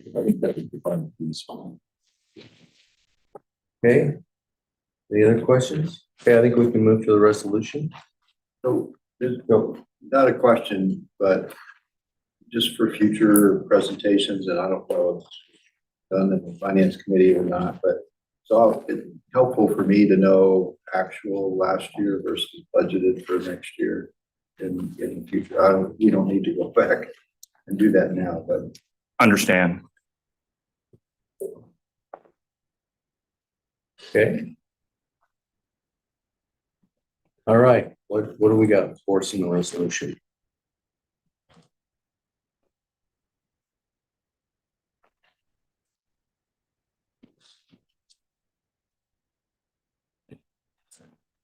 There we go. Starting on line 65, now therefore be it resolved, the board adopts the fiscal year 27 budget for the secondary fund as shown in attachment A to this resolution. Be it further resolved that the budget may be adjusted based on actual cigarette tax revenues received, interest earnings, and fiscal year 26 carryover. Moving to line 71, be it further resolved that expenditures identified in attachment A for managed recharge operations, investigations for development of additional ESPA managed recharge capacity may proceed without further approvals, provided the board shall be kept apprised. Be it further resolved that expenditures identified in attachment A for monitoring, modeling, hydrologic studies, settlement support, federal funding assistance, and administrative costs may proceed without further approval. On line 79, be it further resolved that expenditures identified in attachment A for the cooperative cloud seeding program operations and maintenance costs may proceed with no further approvals, with the exception of the shared financial participation among the state, water users, and Idaho Power Company. And then lastly, here on line 84, be it further resolved that the board may modify this budget during the FY 27 at a properly noticed meeting of the board. Okay, board members, any questions on the resolution? Mr. Chair, Yes. I move that we adopt this resolution. Okay, there's a motion to adopt the resolution. Is there a second? Been moved and seconded. Is there any discussion on the motion? There being none, we'll proceed to vote. Could we have a roll call vote, please?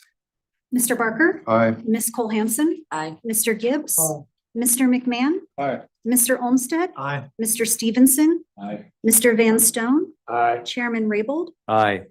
Motion carries. Thank you. Okay, Just maybe one more and then break. okay, one more and then we'll have a break. Fiscal year 27 water management account spending plan. Yes, this is another item that was vetted at the finance committee, Mr. Chairman, and you have a resolution in front of you with a due pass recommendation from the finance committee. But it's probably wise having Cynthia walk through what that spending plan for fiscal year 27 will look like. All right, good morning, Mr. Chairman, members of the board. I'm going to go ahead and just refer to some of the primary changes that will be made to the spending plan. You've been adopting changes to the spending plan since last year, the FY26 spending plan. You made various amendments throughout the year based on other funding commitments.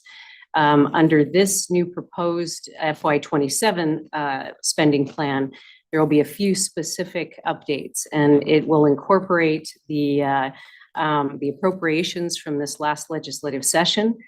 So as we discussed at the Finance Committee, Senate Bill 1363 authorizes transfer of $1 million from the department's general fund to the board's water management account for the flood management program. That's been going on now since 2019. So that's an additional $1 million that will be incorporated into this spending plan.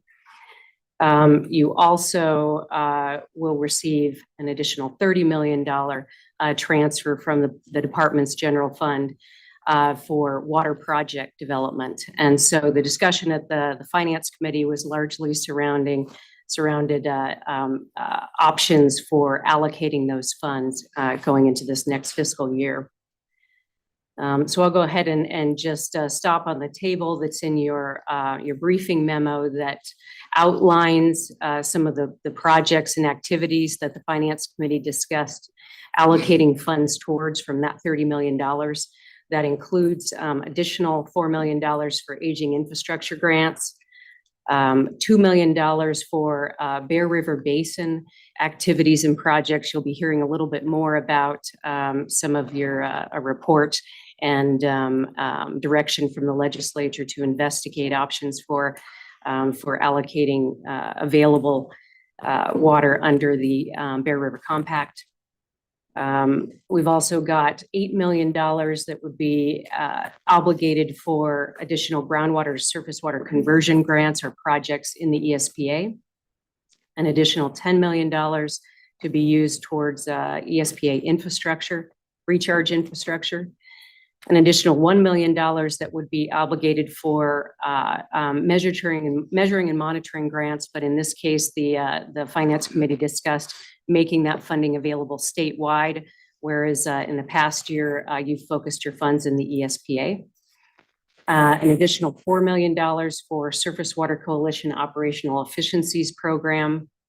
And then, as you've just discussed, $1 million allocation for the Winchester Dam project, repair project, which is now a regional water sustainability project. Some additional changes to the spending plan or additions would be $500,000 to be towards the ESPA groundwater measurement database. In the past year, you'd dedicated $500,000 towards the development of that database, and this additional funding will help with identified information technology infrastructure needs. And then finally, the Finance Committee recommended adjusting the funding structure associated with the approved Lost Valley Reservoir Company loan. The board had approved that loan to be funded both from the water management account and the revolving development account. And so we've moved some of this money, the funding for that loan, into the revolving development account, and the remaining amount will be funded out of the water management account. And so that allows us to balance the spending plan, so there is no overcommitments. And so I'll go ahead and move down to the resolution unless board members would like to discuss any of the other Members, recommendations. do you have any questions for Cynthia at this point? I think we're okay. Great. Okay, I will move down to the latter part of the resolution. We've got a number of whereases that document the appropriation to the water management account to date. And so in this resolution, starting on line 75, you'll see a number of resolutions. The board under this draft, the board would adopt the fiscal year 2027 spending plan that is outlined in attachment A. The board would also further resolve that the projects identified with an asterisk in the spending plan are hereby obligated. The funding associated with those projects will be obligated, but there's an expectation that project proponents come back to the board for approval of the project plan. The board also resolves, it authorizes the chairman, our executive manager, Brian Patton, to execute any necessary agreements or contracts for the purpose of this resolution. And it also allows for the spending plan, water management account funds to offset any additional expenses associated with your ARPA approved projects. And then finally, this resolution states that it will automatically be amended to reflect any additional expenditures that are approved under future board resolutions. And you'll see if we go down further that you've got attachment A that the board can review, and I can certainly walk through any of the parts of that attachment. Okay, board, what's your pleasure? Do you want to see the attachment? That just take a couple of minutes. Okay. What I might do is just highlight the various categories. At the beginning of your spending plan, you have a list of the appropriations to date, including interest earned as of March 31st. Over $438 million have been appropriated to this fund. You've got a number of projects that are regional sustainability projects that the board has obligated funds for, and the funds expended are shown here as well. We've got projects that have received funding under the ESPA Regional Water Sustainability Program identified in this section. You've got the obligations to the Aging Infrastructure Grant Program, including the upcoming scheduled program, which allows for $30 million or obligates $30 million for the next round of aging infrastructure grants. You've got your flood management grants, and this includes carryover from previous years where we've reconciled, closed out projects and those projects that may have come in under budget. And this also includes your new, the FY 2027 $1 million appropriation. This also identifies the loans that are authorized for funding from the water management account, including the change to the Lost Valley Reservoir Company loan, and a reference to the fact that that loan will be paid out of both water management and revolving development accounts. You've got a list of some of the completed projects to date.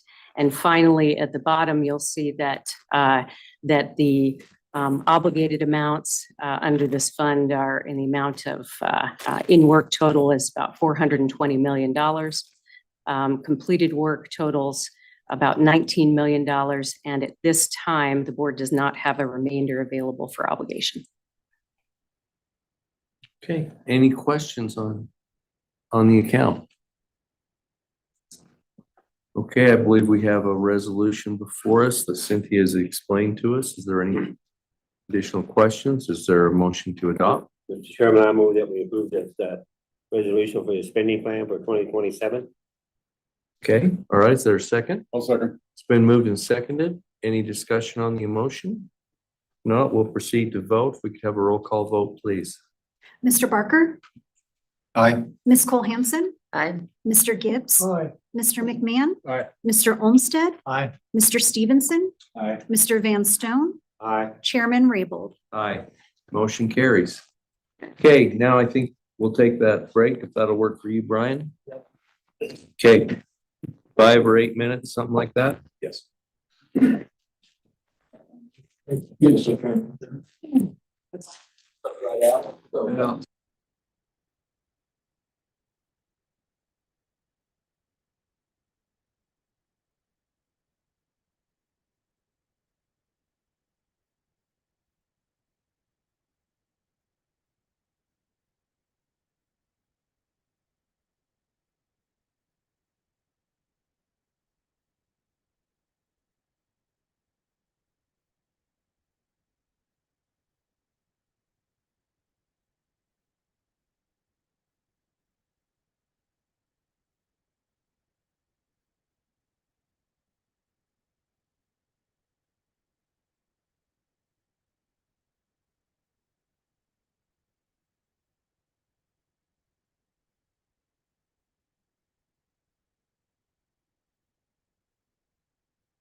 come to order and continue with our agenda.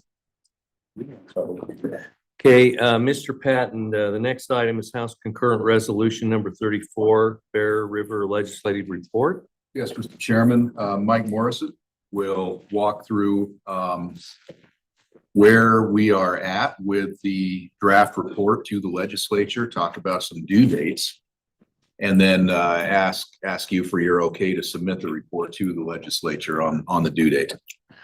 Okay, welcome, Mike. Tell us what you got. Yes, sir, Mr. Raybould and board members, Mr. Weaver, Mr. Patton, thank you for giving me a few minutes to talk about the report we spent the last couple of months preparing. So let's see if this thing works. It does. Okay, House Concurrent Resolution 34 directs the Idaho Water Resource Board to prepare 2 reports for the Idaho legislature. The first is due June 1st, and that's the one I'm going to be talking about today. There'll be a second report due September 30th, 2026. And I'm assuming I'll be here in September to talk to you about that one too.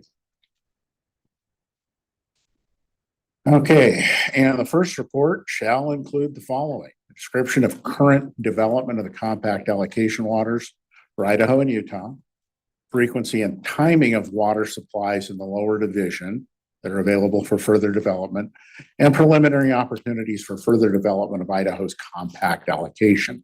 That's projects and things that we might want to get into. So we'll talk about all 3 of those in the next few minutes.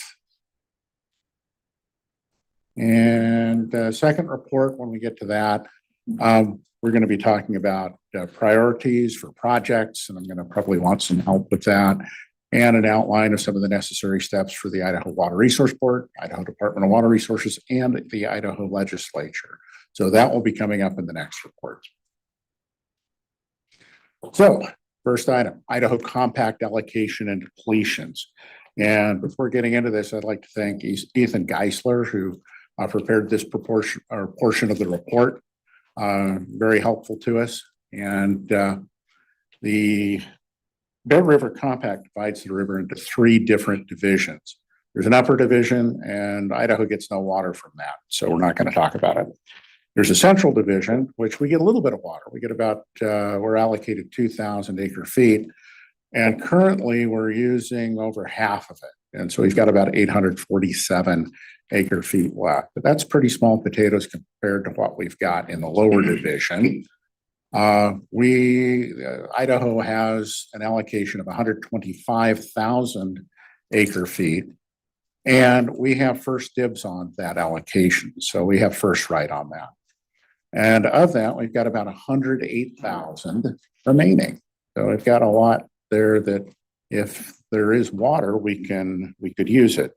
Now, just because we have an allocation doesn't mean that there is water. So the other thing that we were asked to look at is frequency and timing of water supply. Mike, before you leave that, have you, in that central division of the Bear, you've got Idaho listed at the bottom. Does Utah and Wyoming have a priority to develop their depletion ahead of us, or are we all on equal footing, or do? I'm going to confess that we didn't take a deep dive into the central division, but I'll ask Mr. Geisler wherever he got to. Yeah, Mr. Chairman, members of the board, I don't know if there's that provision in there on the first right under the compact for the central. I think it's equal across the board. Okay, all right, thank you.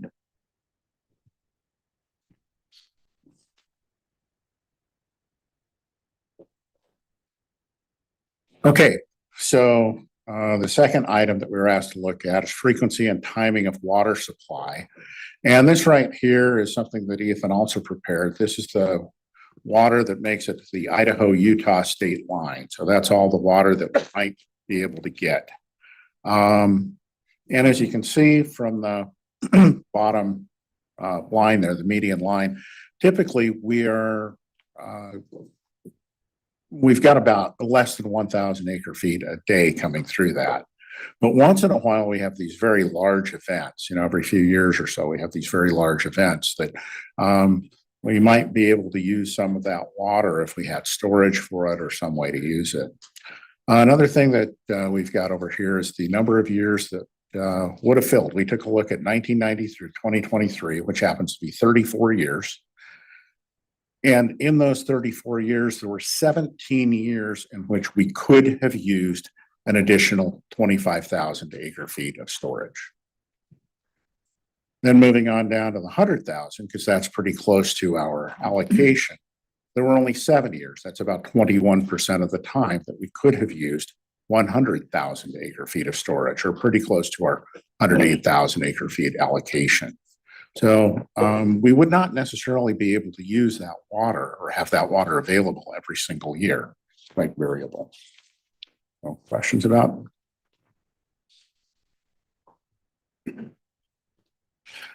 So third thing we were asked to look at is different kinds of projects that could help us consume this, and kind of taking the variability into account. There's only, not every project might be something that we could use. We looked at projects that have been proposed in the past, some that have been proposed recently. Most of these, and this is the triangles, are related to storage. Typically, they are raising dams or making better use of additional dams. One thing that we looked at, and we're going to continue to look at, is going to be the unused capacity of Bear Lake Reservoir. And I just said something that I was told not to say, told not to call it unused capacity. It does actually get used. It just is something that the Pacific Corps actually sets a limit on March 31st of about 5,918 feet. And that's so that if we have large spring runoff, there's a place for that to go. So in many years, that entire capacity does in fact get used, the available capacities there. And the big problem is being able to figure out in advance what capacity is actually going to be available through the spring that we could carry over. So a lot of challenges to that. There's some challenges on ownership of the dam and the water, that kind of thing too. So that's something that we're going to want to look at. Most of the rest of them are either new dam projects or dam raises. And on the next slide, I'll have some rough estimates of cost. We did look at 2 diversion projects. One is a proposal to divert water to the Portneuf River, and that project has been around for a long time. There's only about a 25 foot raise between where the river here is and where the Portneuf is that we would need to go over. So there are some things about that could be kind of promising. The other one, going through the Blackfoot River, is probably going to be a little bit bigger lift, literally about 400 feet that we have to go up. And that could be pretty expensive, pushing that much water up a hill. You'd also need to pipe it the whole way instead of being able to use a canal. So we've got those. And then the other thing that we've got is aquifer recharge. So aquifer recharge, we have started looking at in the Bear, and things look kind of promising for that. So let me take a look at, first of all, here's a slide that's got kind of a summary of all the projects that we have that we're looking at, and what the potential capacity is that we might be able to get out of it, as well as the cost in millions. Any questions about that? Board members, any questions? I was just going to ask about any new storage, and I think you've covered that. Some of those are new storage. Caribou, High Oneida, Low Oneida there's quite a bit of that would be completely new storage from the ground up. The Bear Lake, there's a couple of proposals to raise some dams in there too. Yes. So, what's your creek, Mark? That one that we looked at, that Trout Creek. Trout Creek. Okay, it's on here. Okay. Do you have a question, Dean? Yeah, the Bearlet in-lake modifications, what would that be? So we talked about that in the report a little bit. It's a proposal that's floated around quite a bit, and that would be to make the inlets, which currently are at 5,902 feet, deeper to get more water out. There are a lot of problems with that. First of all, you'd probably dry up the marina, some of the marinas. There's at least one marina that I think the boats would get stuck in if you get much lower than that. And of course, there happen to be a couple of existing compacts that would say, don't do that. But it is a proposal that a lot of people have put forth. Well, wouldn't that create some, I mean, that's the other question I had, I guess, is when you start messing with the level of Bear Lake, don't you get into a lot of public outcry as far as either the water's too high or the water's too low, or maybe? I believe that would, Mr. Stevenson, Mr. Raybould, I do believe that would be the case. Mr. Gibbs might be able to give some Well, information. Thank you, and Mike and I visited for quite a while about this. And did you look at whether did we put a statutory limit on the depth of Bear Lake, on the bottom of the pumps at 5902? I recall that we had done that statutorily like 20, 30 years ago. To where we couldn't put it deeper. Level water right. Yeah, Is that in the water right? Yeah, so the water board owns the water right. You know, just as the governor owns the one in Ponderay, Priest, et cetera. Below 5902? Yeah, it's 5902, you own the. It's a minimum lake level. You can't go below that. So there's that consideration. And then another thing to keep in mind, Utah built a deep marina about 15 or 20 years ago. They've made that at 5985. And they're just in the process of a $10 million expansion of that marina to like triple its size. And that'll also be dredged to 5985. So 5885? 58. Yeah. 5885. excuse me. I'd love to raise that. Yeah, 5885, pardon. So they could get sailboats in and out of those marinas, is what it amounts to, with deep keels. So the 5902 has always been considered to be a hard bottom, but maybe you could go below it. It would be difficult. Have we gone below it, I guess, Mark? Pardon me? Have we gone below it before? I No, don't think, you I don't can't. think we That's have the the bottom of the ability. pumps. The Bottom of pumps the won't pump We've below. been to 5902 a couple of times, 2 years ago. And I'm wondering if we need to include that in this report. Mr. Raybould, Yeah. we did include that in there's a paragraph right up that does include the difficulties with the marina and the Okay. fact that there is a limitation at 5902. We did include that in the write up. Yeah, I think, Mr. Chairman, I think it's worth including for completeness. Okay. Because it is a proposal that has been made in the past. Oh, okay, so it's out there. Okay. Yeah, so I think we include it, we write it up, say we can't do it because of Idaho law, the 5902 minimum lake level. Water right, can't draw it below it, physical limitations of the pump station, and move on. Okay, all right, I'm fine with that. Thank you. Chairman, Mike, are there last fill requirements on Bear Lake? If you use more in 1 year, is that some stockholders use more, or are they all the same priority? We'll talk to you offline, but no, they're Pacific Corp, Rocky Mountain Power has the water right, and every water user has an allocation that they can withdraw. They can take up to their max, and that's it. There is not a rental pool or any way to transfer water from one party to another currently. That doesn't mean that won't change in the future, but right now there's no reason for a last fill provision. Thank you, Mr. Raybould. I think with the Bear Lake additional storage, it is actually surprisingly complicated what would need to be done to make that work. It is a big opportunity if we could. Okay, go ahead, Mike. Any other questions? Yeah. Before I move on? We're getting close. Okay, you're doing fine. Okay, managed aquifer recharge, and this is I'm kind of indebted to Mr. Anders for deep diving into this section of the report. We have not we don't have a comprehensive study of the aquifer in Bear, around Bear River, in the Bear River basins.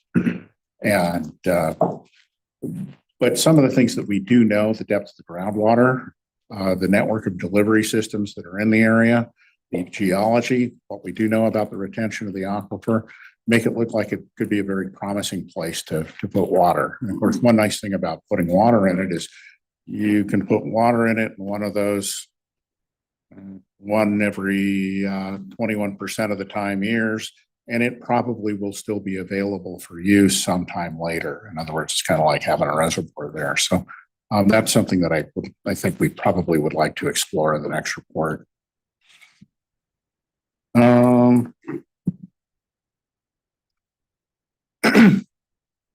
So let's see.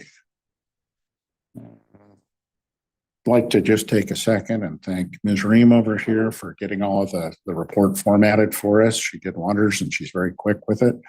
And also Max Deckman put together the maps for us that are in there. And he's a lot better at graphics than I am. So I'd like to thank them both. Anyway, so I stand for any questions or suggestions that you might have. Okay, board members, any additional questions or any recommendations to staff for inclusions or exclusions to the report that'll be going out soon? Dean? Sure. I guess I have a question on, is there any prohibitions? I mean, if you did some of these projects, for example, like taking it down the Portneuf, probably would flood the Portneuf because the only time the water being right was, but is there any prohibitions on interbasin transfers? Because you're taking one out of the one basin to another basin. Is there issues there? I'm sure there would, Mr. Raybould, Mr. Stevenson, I'm sure there will be if it actually were to come to fruition. In fact, if the costs that I provided are only the costs of construction that would need to be done, there would be quite a bit of it.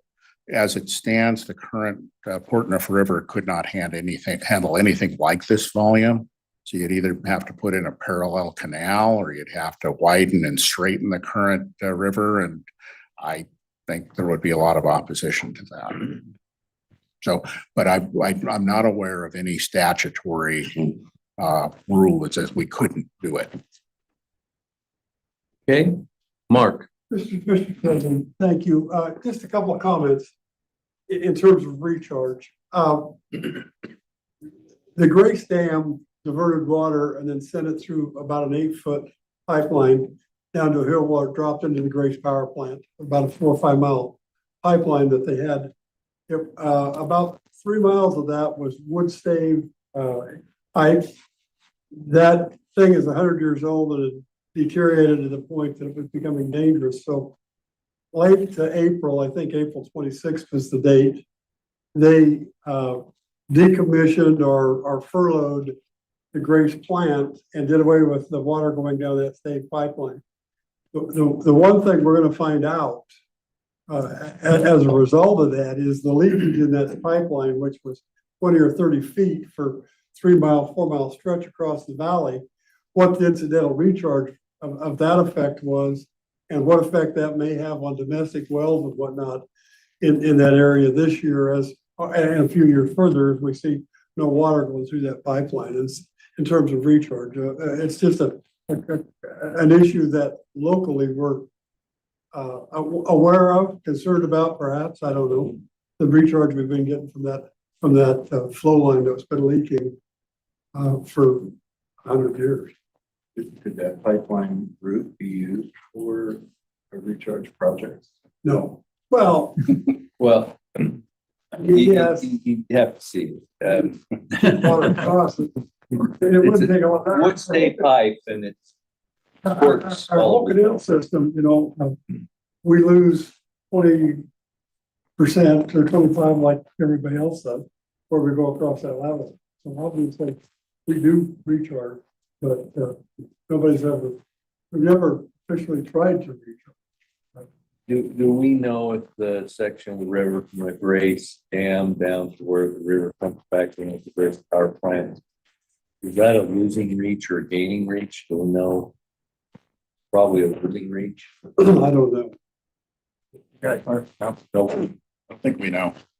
Well, that's something that we probably need to keep our finger on is, because there was a fair amount of water that leaked and Oh, yeah. I don't know, did it all sink? Because it seems to me, my memory is correct, about halfway down that penstock, they actually put in some kind of a gathering, diversion works and a pump, and they were pumping the water back into the penstock to get additional flow.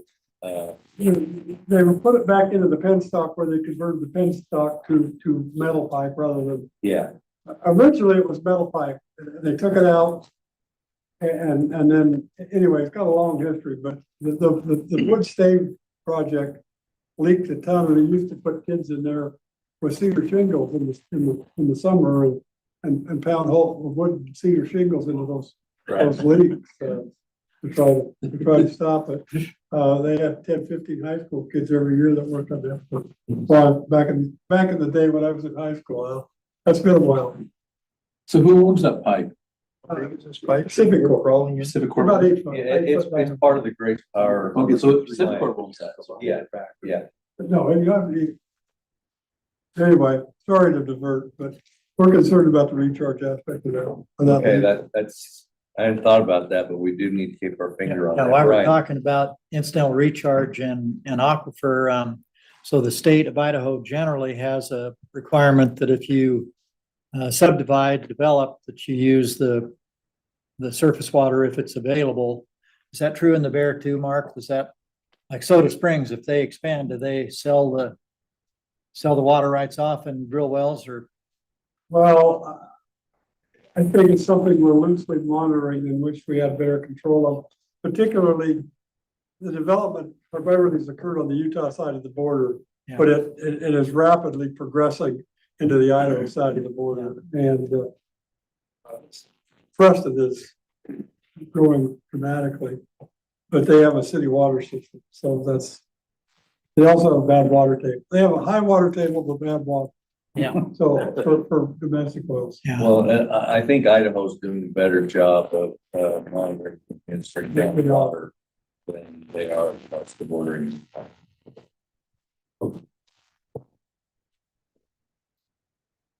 Okay, anything else? Okay. I think, Mr. Chairman, we'd like your direction to go ahead and submit that report on the due date. As it's moved that we rapidly submit that report by the due date. Is there a second? Second. Any discussion? All in favor, say aye. Aye. Aye. Any opposed?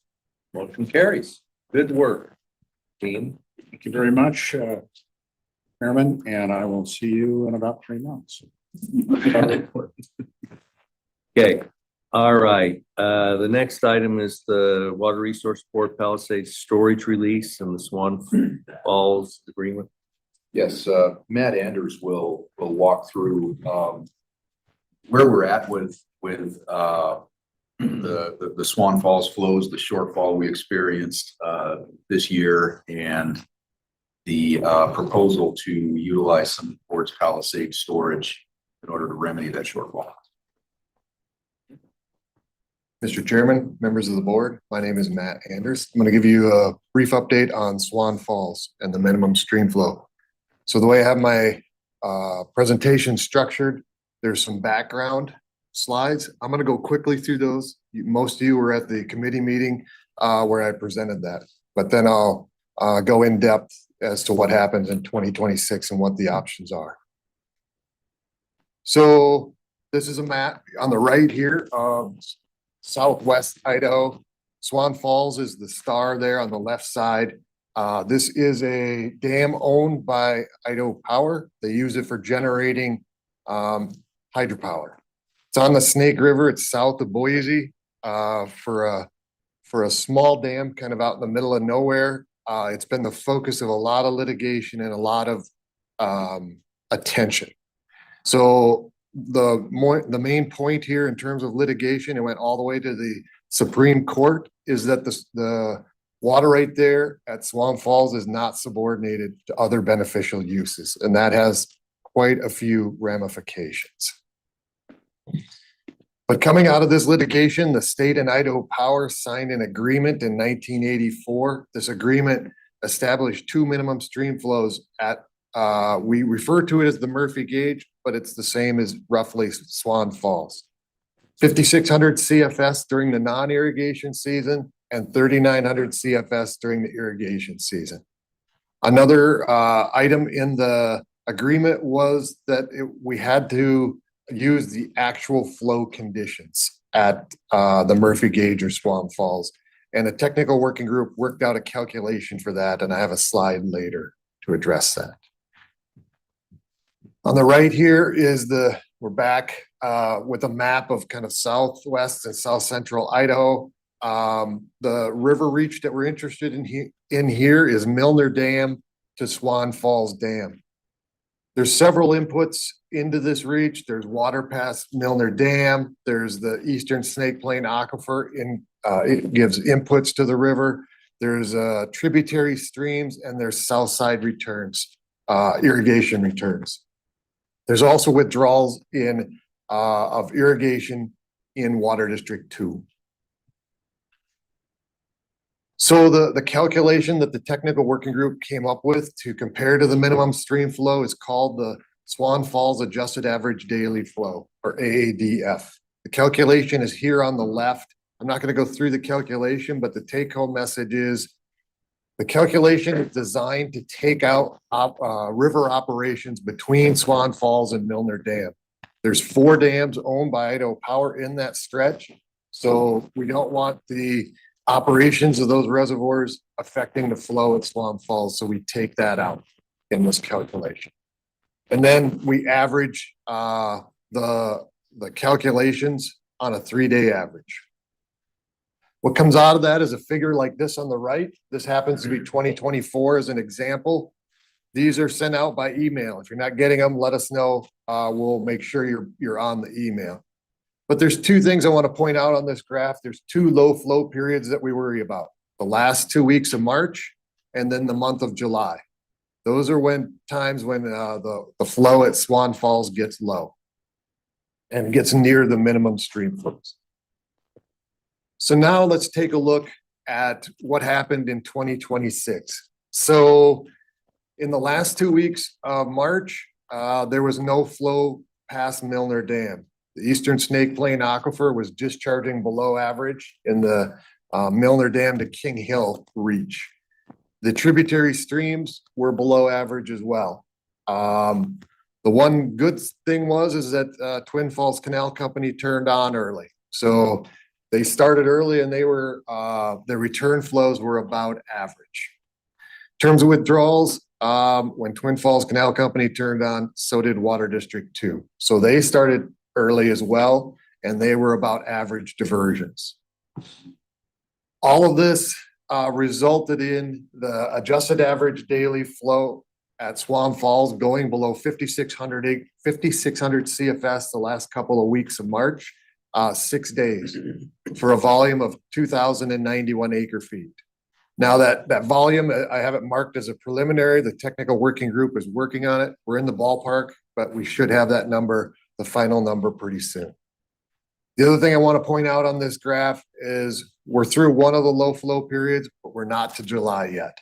If you look at where that black line is, there's a kind of a red line there, which is the minimum of record. We're kind of bouncing along the minimums. That's not a good sign. So we're hoping for a cool, wet summer to get us through July. So what does that mean? So this isn't the first time we've gone below the minimum stream flow at Swan Falls. The last time was in 2015. Went below for a couple of days and it was 190 acre feet was the shortfall. In response to that, the board passed a resolution establishing a debit system. So instead of trying to mitigate it in real time, the idea was we keep track of how much they were short and then send storage down later when Idaho Power requests it to offset that shortfall. That resolution is still in place and it's in your board materials if you're interested. So the choice now that the board has is to decide what to do with the shortfall in March 2026. So if the board chooses to offset the shortfall with its 5,000 acre feet of storage in Palisades, which is the 1939 space, here are the numbers for what that would look like. So I've estimated the storage allocation for the board on that space as of May 10th. I checked on Tuesday, which was the 19th. It's still the same. You're going to get about 3,900 acre feet for your storage allocation. The shortfall is just right around 2,100 acre feet. That would mean that you would have out of your storage allocation 1,800 acre feet after that offset. The Water District 1 rental pool procedures has a paragraph on this mitigating shortfalls at Swan Falls. It states that the board has to run the storage through the rental pool and has to pay the administrative fees. Currently, the administrative fees are $2.31 an acre foot. So on 2,100 acre feet, you're talking $4,800. Talked to Idaho Power briefly. They would likely request delivery in July. So we would wait until then, whenever they say to deliver it, probably with their other storage that they're moving out in July from the Upper Snake. I have a couple of asterisks on here. The first one being on the 2091.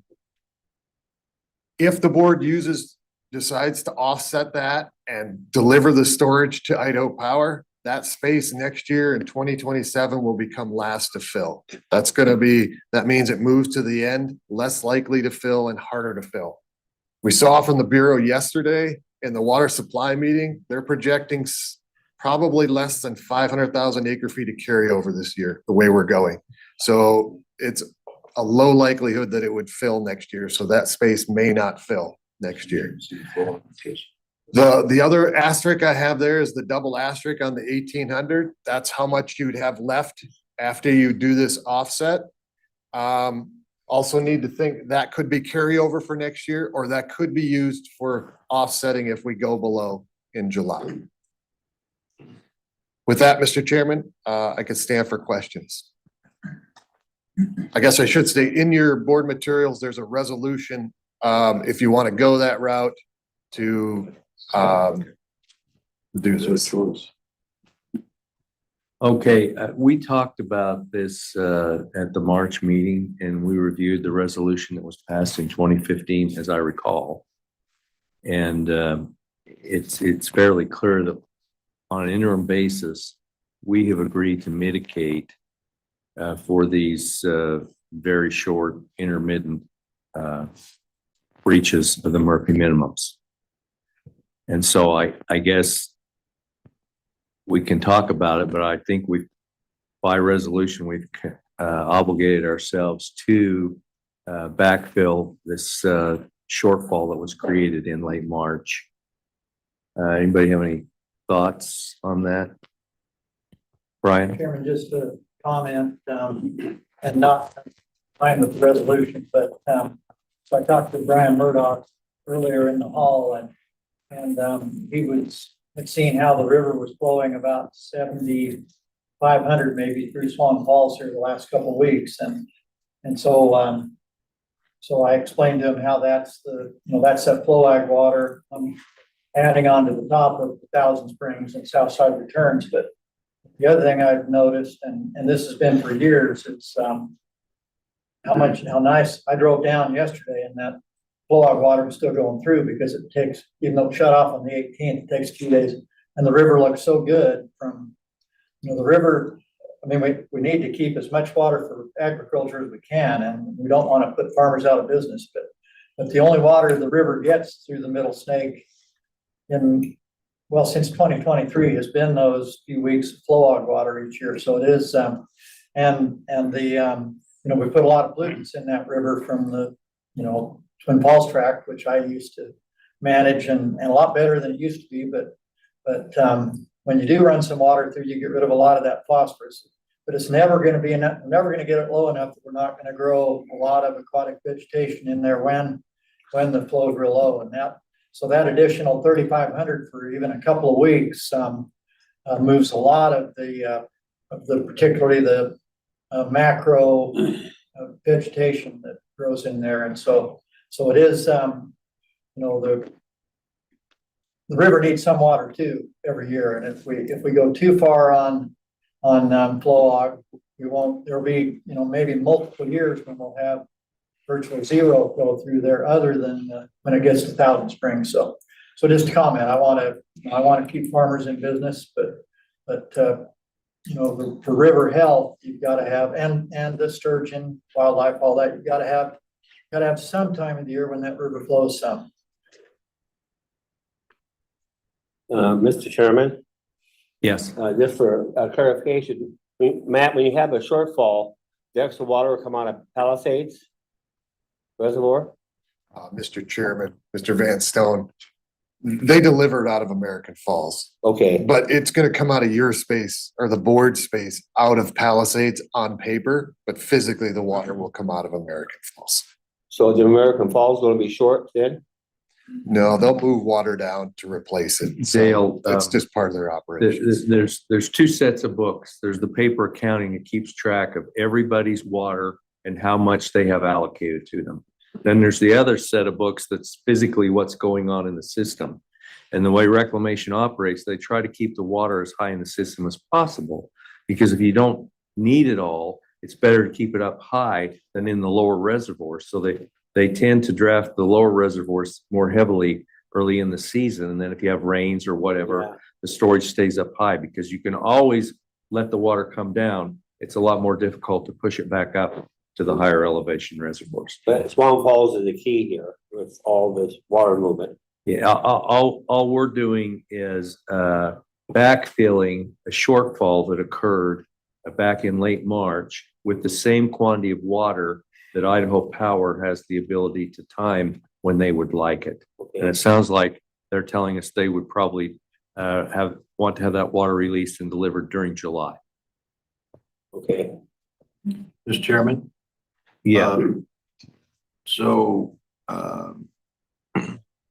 What we're doing with this is essentially protecting trust water rights. And I know this is in the works, but the trust water rights are ultimately gonna have to step up and take care of this kind of problem. But in the interim, before we have a mechanism in place for that to happen, having the board backfill these is better than tailing all these trust water rights. And so therefore, I would move that we adopt the resolution and to release this 2091 or whatever the right number is to Idaho Power. Okay, is there a second? Second. Okay, and then I think we have a comment or a question here. I have a question, but it's not gonna be affecting the motion. You go ahead. Is there any estimates for July, what we might fall? I'm not asking for you to throw out a number, but do you think it would exceed what we have left in our, let's say, what we have in the storage? Mr. Chairman, Ms. Cole-Hansen, possibly. So the difference between March and July is March, we go below the last couple of weeks, but then on April 1st, it drops from 5,600 to 39. And that usually what saves us from going under longer. We're not gonna have that saving grace in July.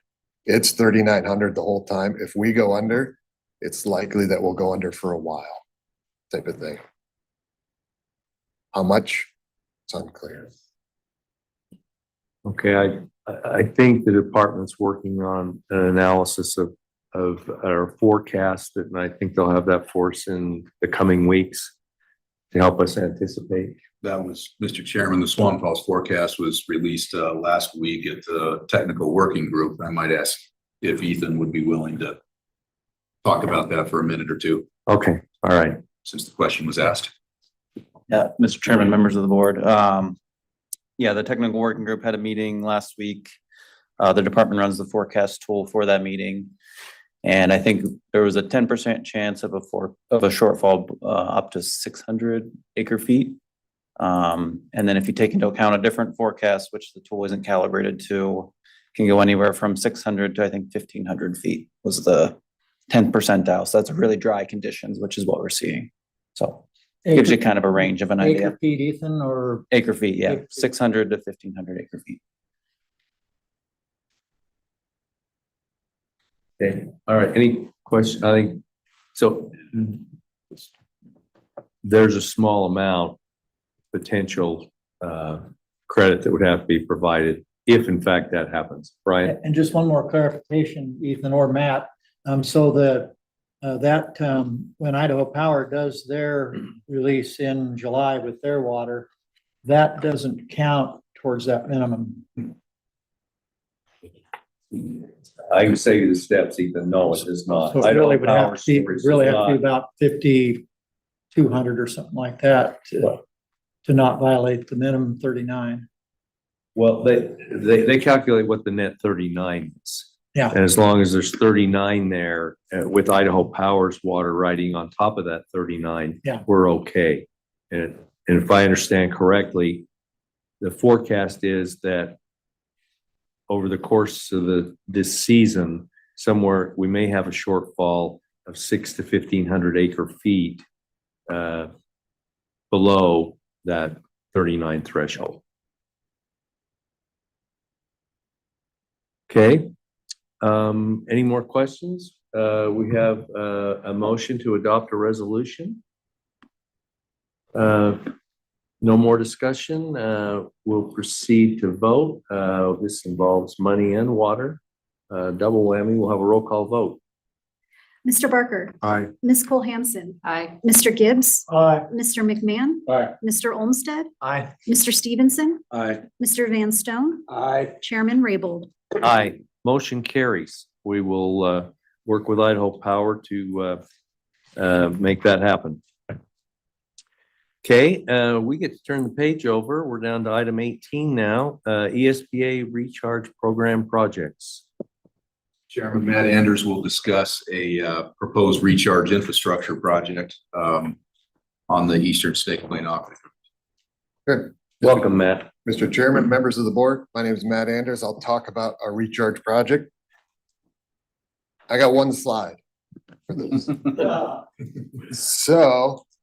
So New Sweden Irrigation District has proposed a project that we refer to the Hell's Half Acre ITD pit. This is an Idaho Transportation Department. It's an active gravel pit.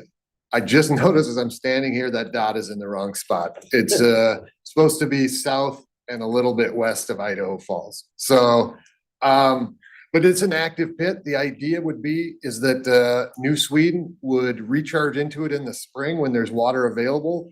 And then the rest of the year, ITD would continue their gravel operations. So it's kind of a dual use. The nice part that we like about this project, no excavation. It's already excavated. The neighbors are used to it having it be a gravel pit. So there really isn't any change in the vicinity. This is a 13-acre basin. It's at the end of the Great Western Canal. I think it's after the last diversion. Cost is $450,000. It's cheaper than what we've seen in other projects because all it would require is a diversion structure and a couple monitoring wells. The capacity would be 30 CFS, and the cost per acre foot is $11 an acre foot. And then the return to the river is in the Shelley to near Blackfoot and the Blackfoot to Neely. So with that, Mr. Chairman, if there's any questions, we stand for those. Okay, board members, any questions on this project? Dean. Is there potential to make this a bigger, I know this is kind of a good area. Is there potential to make this more than 30 CFS? Or is that what the capacity is going to be on the end of the Great Western? Mr. Chairman, Mr. Stevenson, my understanding is that's the capacity at the end of the Great Western. I don't know if there's a possibility to upgrade that canal. We could look at that. Well, it's the end, so you don't. Well, I think it's also seeing what the infiltration rate is in the gravel pit. Yep. I'm sure if the water was sinking faster than we can get it there, then the next step would be to figure out how to get a little more there. Just Right. one more question for Matt. So I think a year ago or so, we approved money for what I'd call the Burgess Canal pit. Okay. An old ITD pit. Did we get any test on percolation in that? We haven't been able to test that one yet, Mr. Olmstead. Okay. Any other questions? Have water first. Yeah. Yeah. I think we need every pit we can buy and then hope the water comes. Okay, anything else? We have a resolution before us. Mr. Chairman, I move we accept this resolution. Okay, have a motion to adopt the resolution. Is there a second? I'll second. Okay, it's been moved and seconded. Any further discussion? There being none, we'll proceed to vote. Mylene, if we could have the vote, please. Mr. Barker. Aye. Ms. Cole-Hansen. Aye. Mr. Gibbs. Aye. Mr. McMahon. Aye. Mr. Olmstead. Aye. Mr. Stevenson. Aye. Mr. Van Stone. Aye. Chairman Raybould. Aye, motion carries. Okay, Mr. Patton, the next item is flow augmentation exchange agreement. Correct, Mr. Chairman. Mylene, could you pull up that resolution and put it on the screen, please? This is the item that was discussed in quite a bit of detail earlier this morning, when Mr. Murdoch was at the podium. We talked about the potential for a flow augmentation exchange between to offset the Bureau of Reclamation's release of some of their Palisades Powerhead water in exchange for additional rentals beyond the Bureau of Reclamation rentals out of the Payette, which would then be delivered downstream for flow augmentation. This resolution would authorize the board to execute an agreement with Reclamation to put that into effect. We've been working on an agreement back and forth. Mr. Raybould, Garrett Baxter, and myself have been trading drafts of the agreement back and forth with Reclamation. And in fact, we're scheduled to meet with them at 4 o'clock this afternoon to hopefully finalize that agreement. The agreement contemplates that the water, any Palisades Powerhead water that is offset by the additional Payette rentals that goes to the groundwater districts, that the groundwater districts bear that cost. This resolution does authorize up to $200,000 for use by the board in the event that the board decides there is a need to retain any of this potential offset water for other purposes, such as Swan Falls minimum flows or other needs that may come up this year. With that, the resolution's on the screen. Now therefore be it resolved, the board hereby grants authority to the chairman or his designee to enter into a flow augmentation exchange agreement with the Bureau of Reclamation. Therefore be it further resolved, the groundwater districts will pay their respective costs toward this flow augmentation exchange. And now therefore be it further resolved, the board obligates up to $200,000 from the secondary aquifer fund to be used in the event some of the Palisades Powerhead water is needed by the water board for its purposes. Oh, Mr. Chairman. Yes. Brian. So the idea is that the board would acquire 25,000 acre feet from Reclamation to pay for it. No, Mr. Chairman, Mr. Barker, the idea is that the groundwater districts, the ESPA groundwater districts would go into the Payette, acquire that water at a higher price than the standard flow augmentation rate to induce additional water to be rented. Right, and then so how do we acquire the water? So here's what the chairman's thinking today, and it's kind of fluid. I'm thinking that maybe we call dibs on about 2,500 acre feet of the, if in fact the potential is 25,000 and we get close to that 25,000 offering for rental, that we call dibs on about 2,500 acre feet, and we probably pay the rental on that 2,500 acre feet. And then we can see through the course of the season if there are specific needs that the water board's called on to address, such as meeting a shortfall at the Murphy gauge.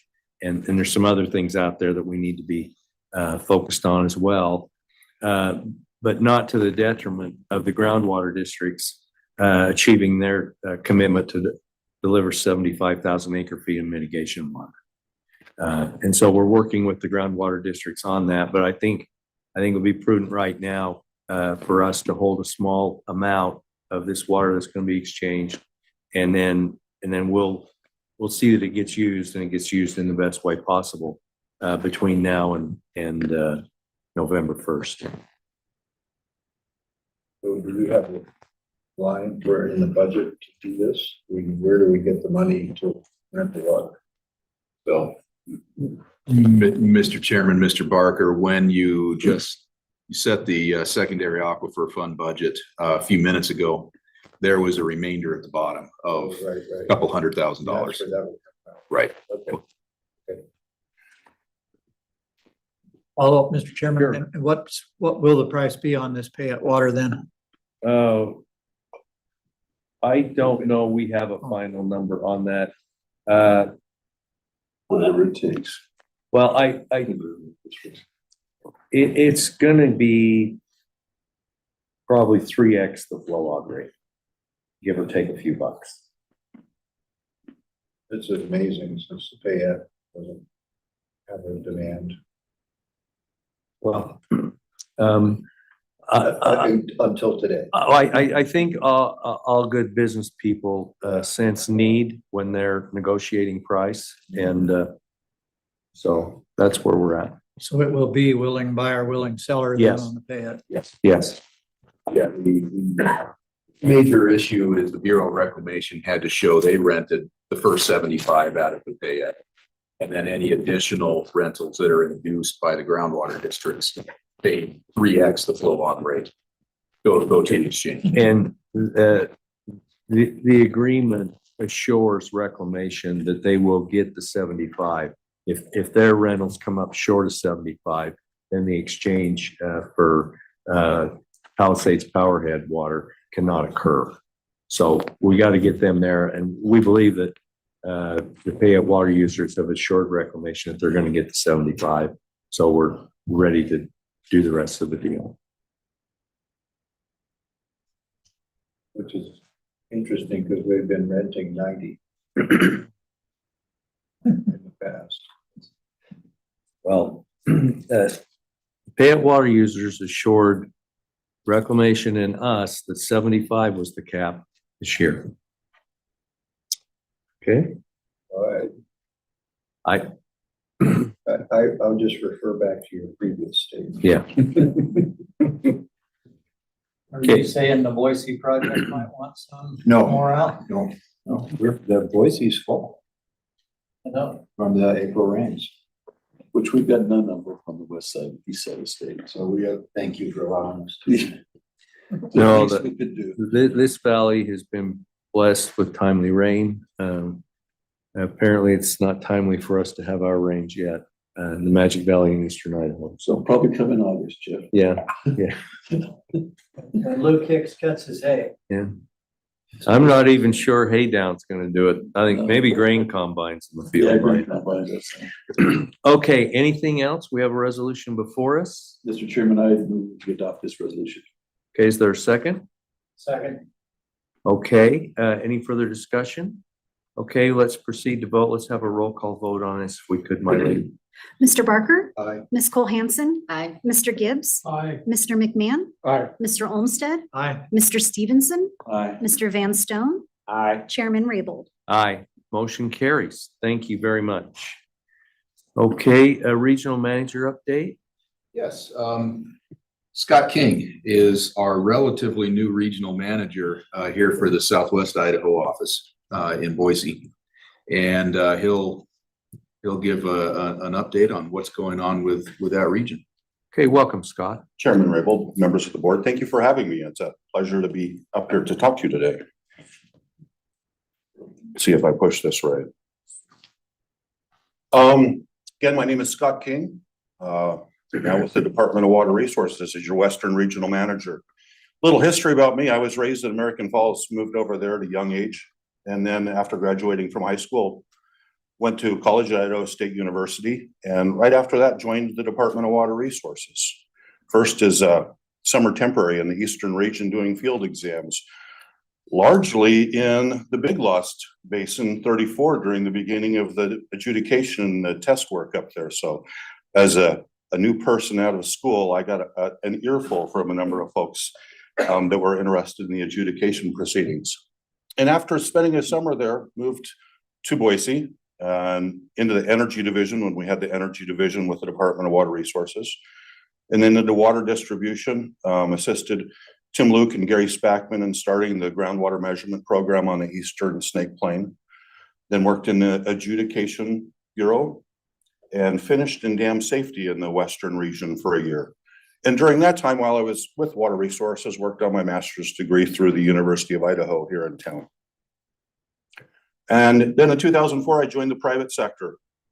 A very short stint with the Danish Hydraulic Group, and then went to SPF Water Engineering a year after they formed, and stuck with SPF Water Engineering until they were purchased by HDR Engineering, and was there for several years until deciding to come back to the Department of Water Resources here in late October of last year.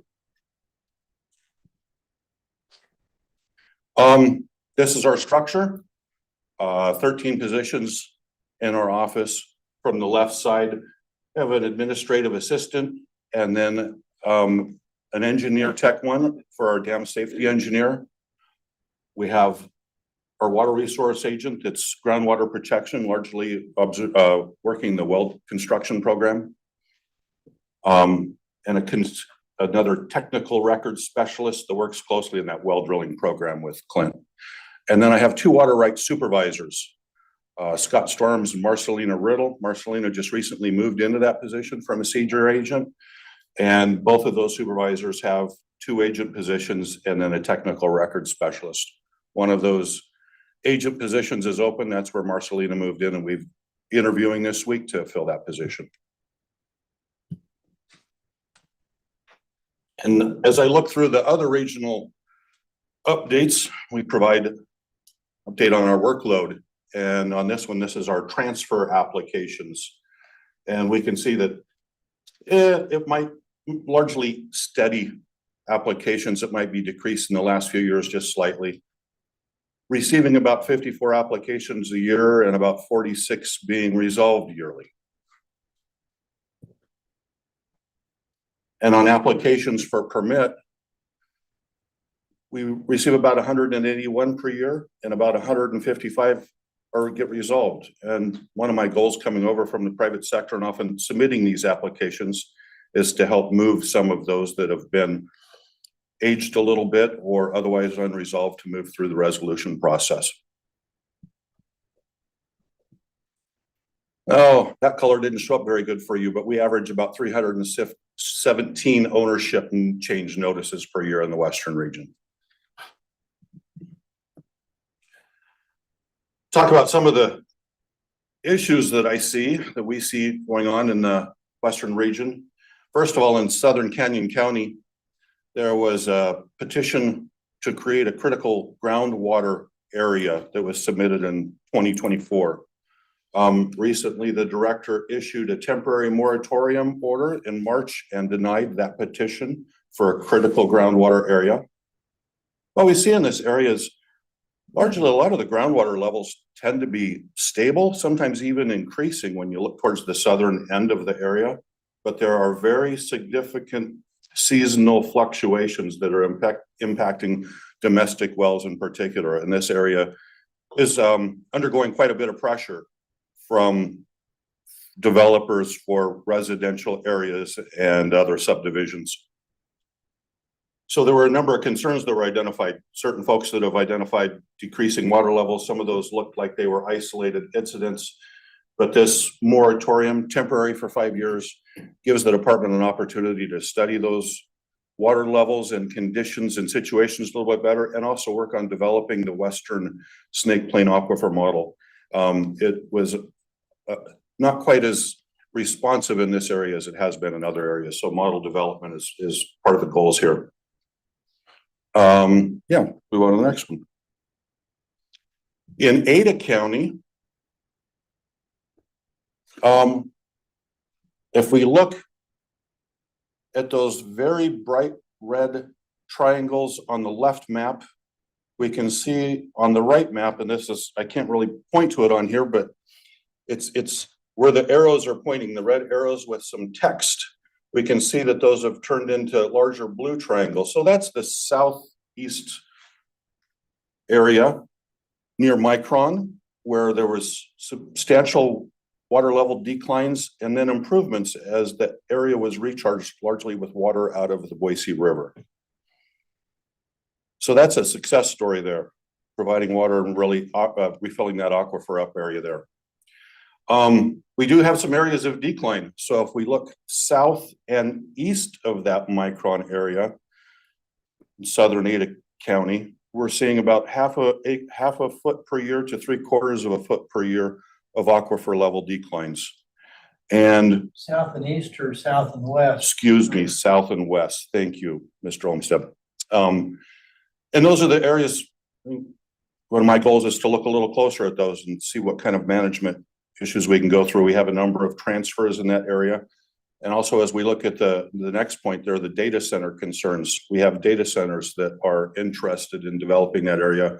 One was a Meta, which already has water right transfer approved. And then there is another one with a water right transfer that is processed through advertising without protests. But that applicant has asked for it to be held right now as they're waiting for other approvals from the county or the city. And I think that would be CUNA, some concerns going on there. And might have remembered this from the Idaho Water Users Association meeting, their conference earlier this year, where the works director from CUNA was describing that the first data center that were proposed, the Meta one, received very little interest from the public in CUNA, but the second one that was proposed received quite a bit of interest, and we hear that in our region as well. And then lastly on this list are drain flows. We've seen the drain flows decline and some opportunities where maybe the drains or flows are fluctuating significantly. And if they could be leveled out, attenuated, then that might help Daniel Water District 63 Water Master deliver water out of the Boise River a little bit better. I think you're going on a tour tomorrow morning, and with your approval, I'd like to join you on that tour. Groundwater protection or well construction unit. Western region receives about 35% of the drilling applications per year in 2025 it was. And a lot of these are in the Cascade, Donnelly, McCall area. There's a lot of development pressure up there right now. And so that takes a little bit of an effort for our well construction agent to go up there and travel and spend some time up there. And it's also creating more concerns, as I'm hearing folks from Valley County have been expressing concerns about groundwater conditions and development in that area and what may happen in the future. Yes. Are the Sawtooth Valley in the western region? No, not at all. But that was a photo that was on my phone and one that was able for me to put on here. Take that one all the time. Is that taken from your house?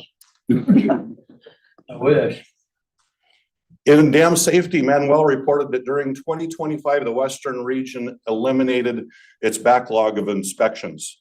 And so that was quite a large backlog. 77 dams were inspected. In 2026, we have 26 inspections that are due. 7 of those are large projects. That's a manageable workload. So our dam safety engineer will be helping with other water right processes as we're working through these inspections this year.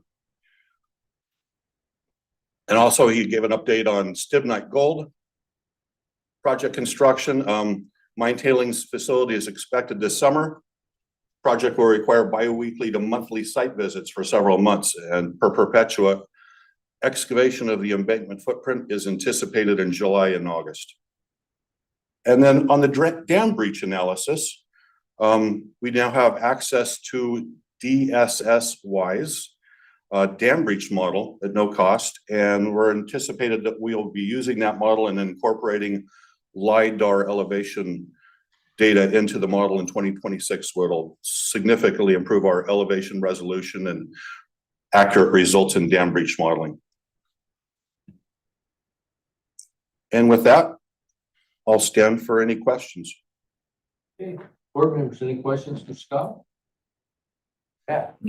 Mr. Chairman, Scott, what were the working numbers for demands on the data center water requirement? Mr. Chairman, Mr. McMahon, the working numbers, what the total demand that they'll be using? What they were, yeah, what their suggested number was, or what, just kind of what level we were looking at as far as water consumption. I wish I had that number right in front of me. I didn't bring it, and I'll try to report that back to you tomorrow, but I'm remembering numbers that fluctuated around 2 to 3 million gallons per day. And as was reported by the works director in CUNA, it's kind of evolved over time where it was a larger number and then it went down. I remember 1.5 millions of gallons a day and then back up to 2 millions of gallons a day, depending on what the processes they were using.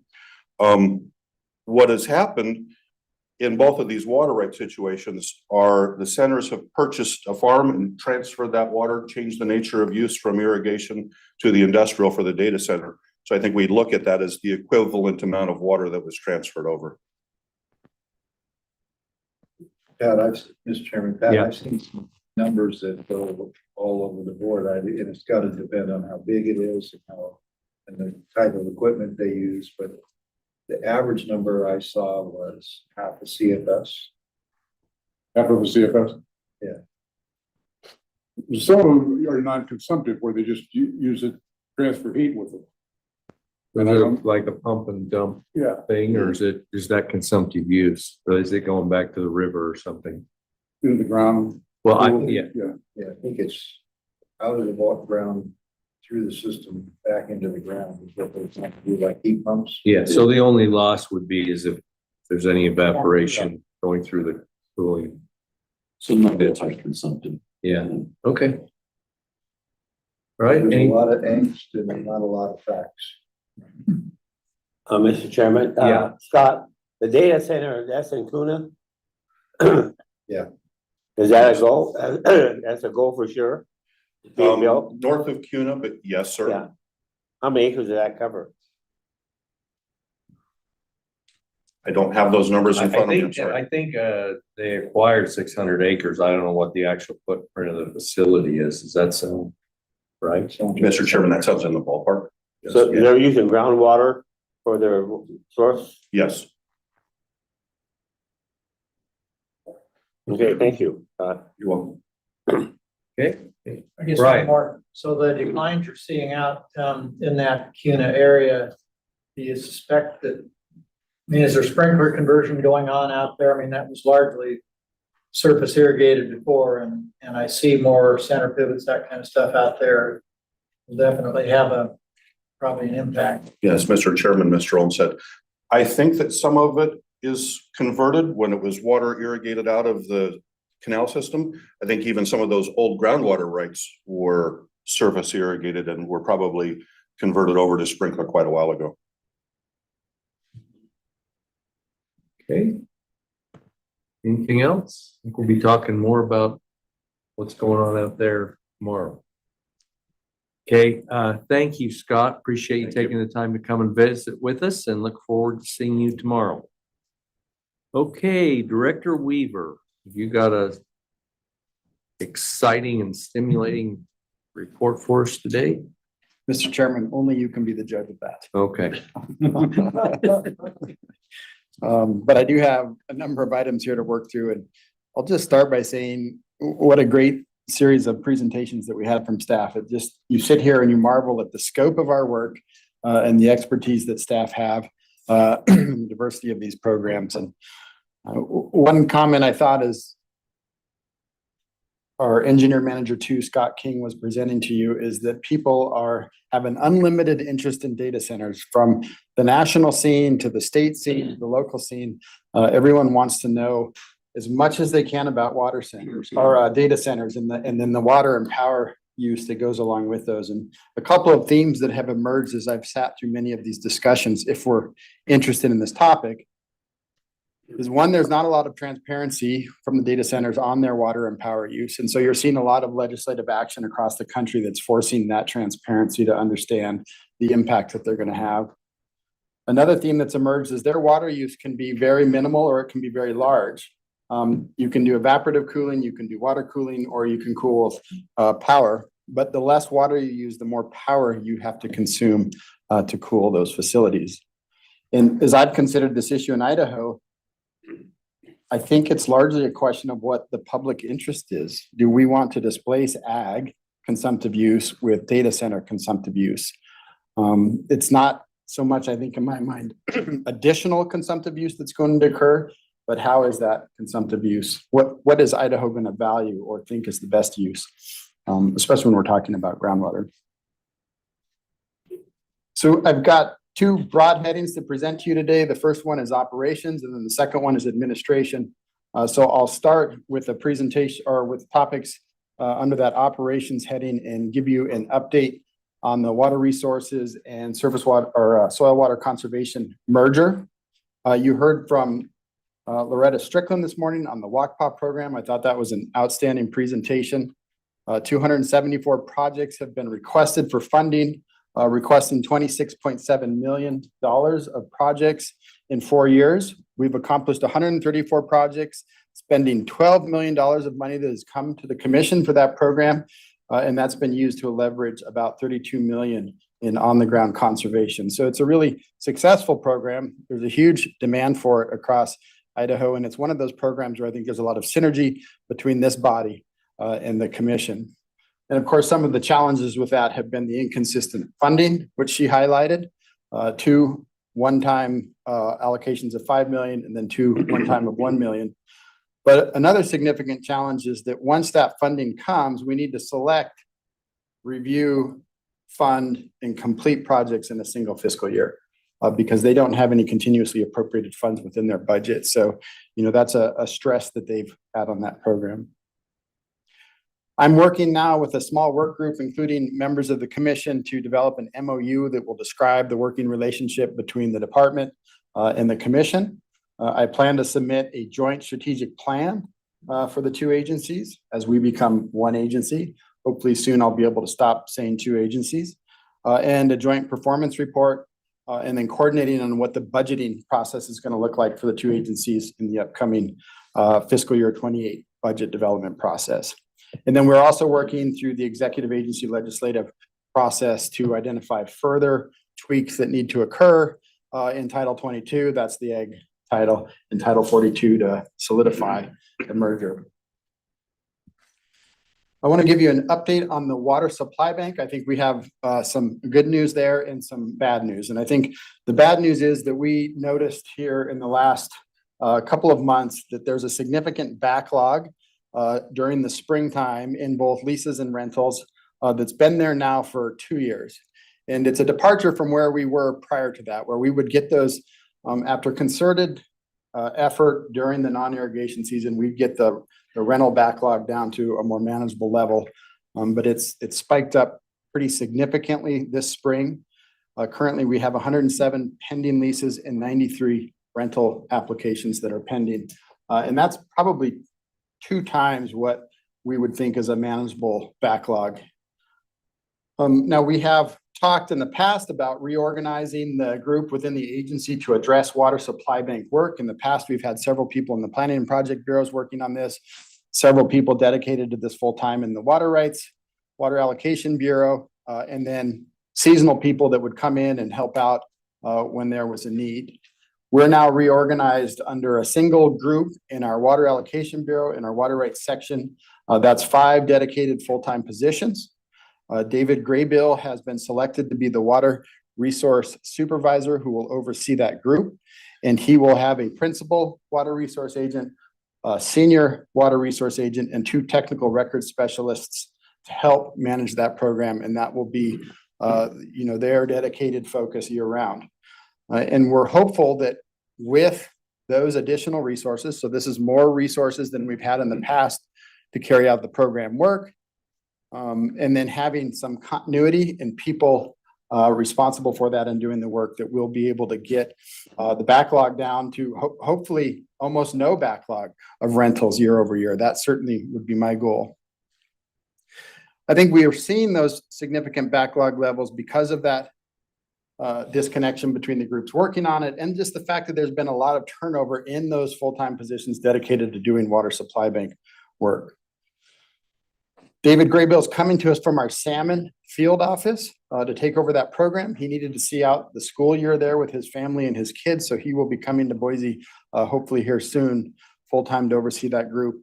And in recognition of the backlog and the fact that we didn't want to give this assignment to this new group and start them in a significantly deep hole, In April and May, we're continuing to identify people that will support water supply bank activities from outside of that group to hopefully knock that backlog down significantly so that when the new group is ready, fully formed here and doing the work, it's not such a large mountain that they have to overcome right out of the gate. So temporary resources that are assigned to water supply bank activity include an additional technical records specialist, a senior water resource agent to resolve some of the most complicated rentals that are on the ESPA, an engineer to do the modeling to model the impacts of those leases and rentals on the Eastern Snake Plain, and then a supervisor to complete the QA/QC and final review of those.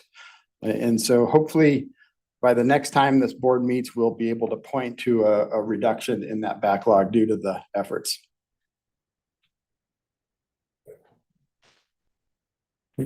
Any questions on the water supply bank? Yeah, go ahead. Director Weaver, is there any way on those water supplies to automate some more of that? I mean, I know I've done some of those in the past. And I know it comes seasonally, it's big lumps that come through. Is there any way to streamline or automate that, or have folks have some engineering done before they submit those? Mr. Chairman, Mr. Stevenson, I think that's a good question. When you say automation, what that means to me is having IT technology available to support in those processes. And that's long been a need identified. We started to work on some of those workflow application development processes several years ago, and then went through the modernization effort with IT, lost those dedicated resources and lost the momentum behind that. So I think that there's probably significant ability for application development and automation processes that could streamline that process or expedite that process.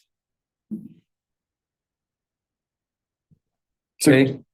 Yeah, I think the director's heard more than he wants to hear from me about the water supply bank, so I know he's working on it. Okay. Critical feedback is always welcome. Yeah. I try to be constructive. And you were. No doubt. It's one of those areas, especially in a year like this, where it becomes very apparent very quickly that this is a need that the public has. It's a tool that has to work well and quickly for them so that they can manage their water and get it where they need it when there's not enough for all of their typical uses. Switching gears, talk about the webpage update. Based on a flurry of emails that I've seen this morning, our new webpage is going live after concerted effort from outside consultants, OITS, and certainly department staff over the last 6 to 8 months. In May of 2025, OITS notified all of the state agencies that all public websites had to meet federal ADA digital accessibility standards by May of this year. Now, just as a side note, that deadline got pushed out another year several weeks ago. But irrespective of that move in the deadline, we're going live today with the website that has been transformed to meet ADA accessibility requirements. Now, there will be some additional work that has to occur as we move forward. And then in addition to meeting that federal requirement, we have put a lot of effort into revising the webpage and making it simpler, less redundant, easier to navigate, and certainly more efficient. What we heard through this process is because of the diversity of programs that we have at the department, because of the expectation that the public has to access many different disparate types of data sets at the webpage, and then also because of our significant legal resource that we have online, that we're probably the most complicated website in Idaho state government, or one of them. And we maintain about 200 gigabyte of records online for public access.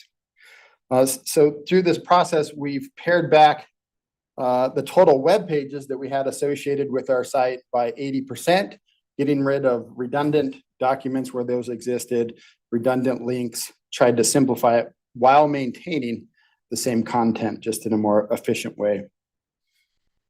I want to especially recognize Burke Barton, a now retired IT business analyst, and then my assistant, Megan Jenkins, who were the project leads in undertaking this process. And it was a big one. And they, of course, We're supported by many folks at the department in the various sections to help get us ready for the transition. Mr. Chairman? Yeah. Matt, lost a bunch of records a while back. Are those all now up to date and back? Are we still in the process of getting those back? And Mr. Chairman, Board Member Barker, you're referring to when we lost our Laserfish digital document storage system. We are largely fully recovered from that and have been for about a year. And when you search that Laserfish system, you're going through sometimes portals online at our webpage, but you're hitting the document storage system behind it, and that has not been part of the overhaul of this process. So the way that you interface with that data has been modified, but that system itself has been up and running securely and robustly for about a year now. The remaining piece of this, what we're calling phase 2, is the development of a searchable and filterable public document library that will be the back end of our webpage, so that you can come in and kind of, irrespective of the program or the issue, be able to search against that and hopefully in a more efficient way than you've been able to do in the past, find the documents that you're interested in. We continue to be under travel restrictions here at the department. Those have been in place probably somewhere on the order of 6 weeks now. I implemented those restrictions because we were at the bottom of the barrel when it came to general fund money available to support travel.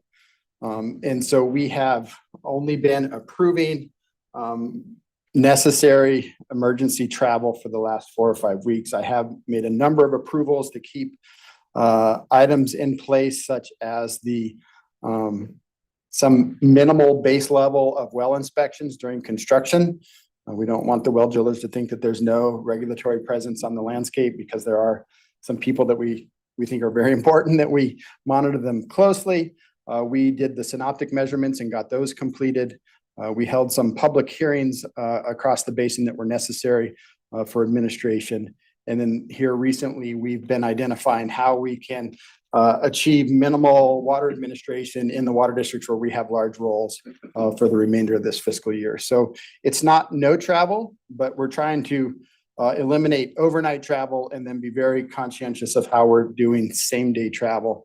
I talked with Sasha earlier this morning, and she says, we're good. If we continue with this practice through the end of the fiscal year, we're going to make it. We're not going to have any problems. And then hopefully we can get back to business as usual once we turn over into the next fiscal year.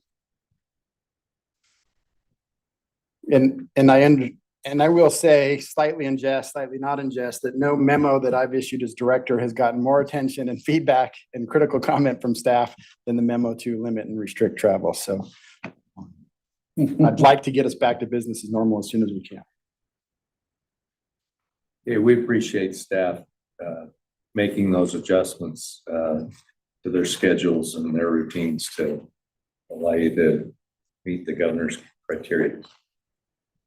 And I'm sorry for the impacts that it's had on your programs. So switching now to that second heading there of administration, having heard the presentations and the resolutions that you passed, it's no surprise to anyone in the room today that it's going to be it is and will continue to be a significantly challenging water supply year. It is a bad year because it's been very warm, and where we are at normal or above normal precipitation, it has largely come in rain. And the problem with receiving that precipitation is rain is it affects the way that we can fill our reservoirs, but it also just moves through the system much quicker than normal. So we are going to be hitting more, or how should I say this, lower base flow conditions because of the warmth and the amount of rain that fell as precipitation than we would normally see. Then we do have drought conditions in place across most of the state, and I issued a drought declaration order statewide. That's the first time we've ever done that, probably 6 weeks ago in April now, giving water users more flexibility in being able to do emergency transfers of water. So different than the water supply bank, different process, but more flexibility to get water where they need it.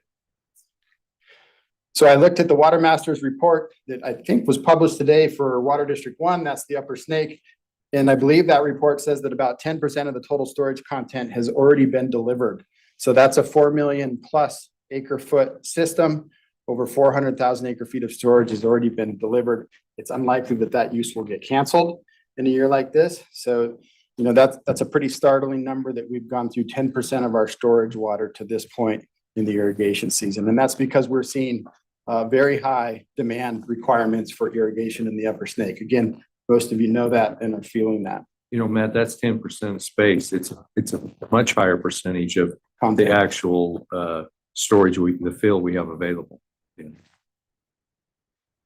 And then we have been and continue to be at the 1900 priority date on the Snake River below Blackfoot, near Blackfoot, and that tells us that the seniors in that system are not getting their full amount of water under the natural flow rates.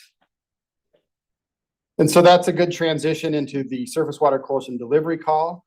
There was an April injury determination that I made of 181,000 acre feet at the first part of April. That effectively curtails all groundwater rights on the Eastern Snake Plain, everything junior to October 11th, 1900. So we're immediately this year where we were in the middle of the season last year, where there are no groundwater rights on the Eastern Snake Plain that are senior to that can pump absent an approved mitigation plan. Fortunately, more and more water rights are covered by approved mitigation plans every week. I asked legal for a summary of the number of orders that we issued in April and so far in May. I didn't get it in time for this, but it has been significant. We've had a lot of contested case matters involving A and B irrigation district, water users in the Big Lost and what we call the Upper Big Lost and in the Little Lost, seeking to get protection under existing groundwater management plans. And as of today, I can report that A and B was successful in getting a 2-year stipulated mitigation plan in place. And then the Big Lost, the Little Lost, and the Upper Big Lost are all covered by the groundwater district's approved mitigation plan. And that's somewhere on the order of 1,800 to 2,200 groundwater rights, largely irrigation rights that are protected. I wish I had some total numbers now of water rights, but just off the top of my head, we're probably administering something in the order of 8,000 groundwater rights, with somewhere between 6,000 and 7,000 of them protected by approved mitigation plans. That said, I issued a curtailment order last week that still identified more than 950 rights that are subject to curtailment now because they are not protected by an approved mitigation plan. So water district should be implementing that curtailment now. The department is going to be doing its due diligence in the office here for the next couple of days and then moving into the field to support water districts in our regional offices to carry that out here in the coming weeks. I'll just say that we're going to. What was that number unprotected still? It was more than 950. That's what I recall. 970 maybe. So the top order of business is to go out and confirm that those irrigators that were subject to notices of violation processes last year, who are not protected by mitigation plans again this year, are still curtailing. They're obviously our highest priority because of the history that we have with them last year of noncompliance.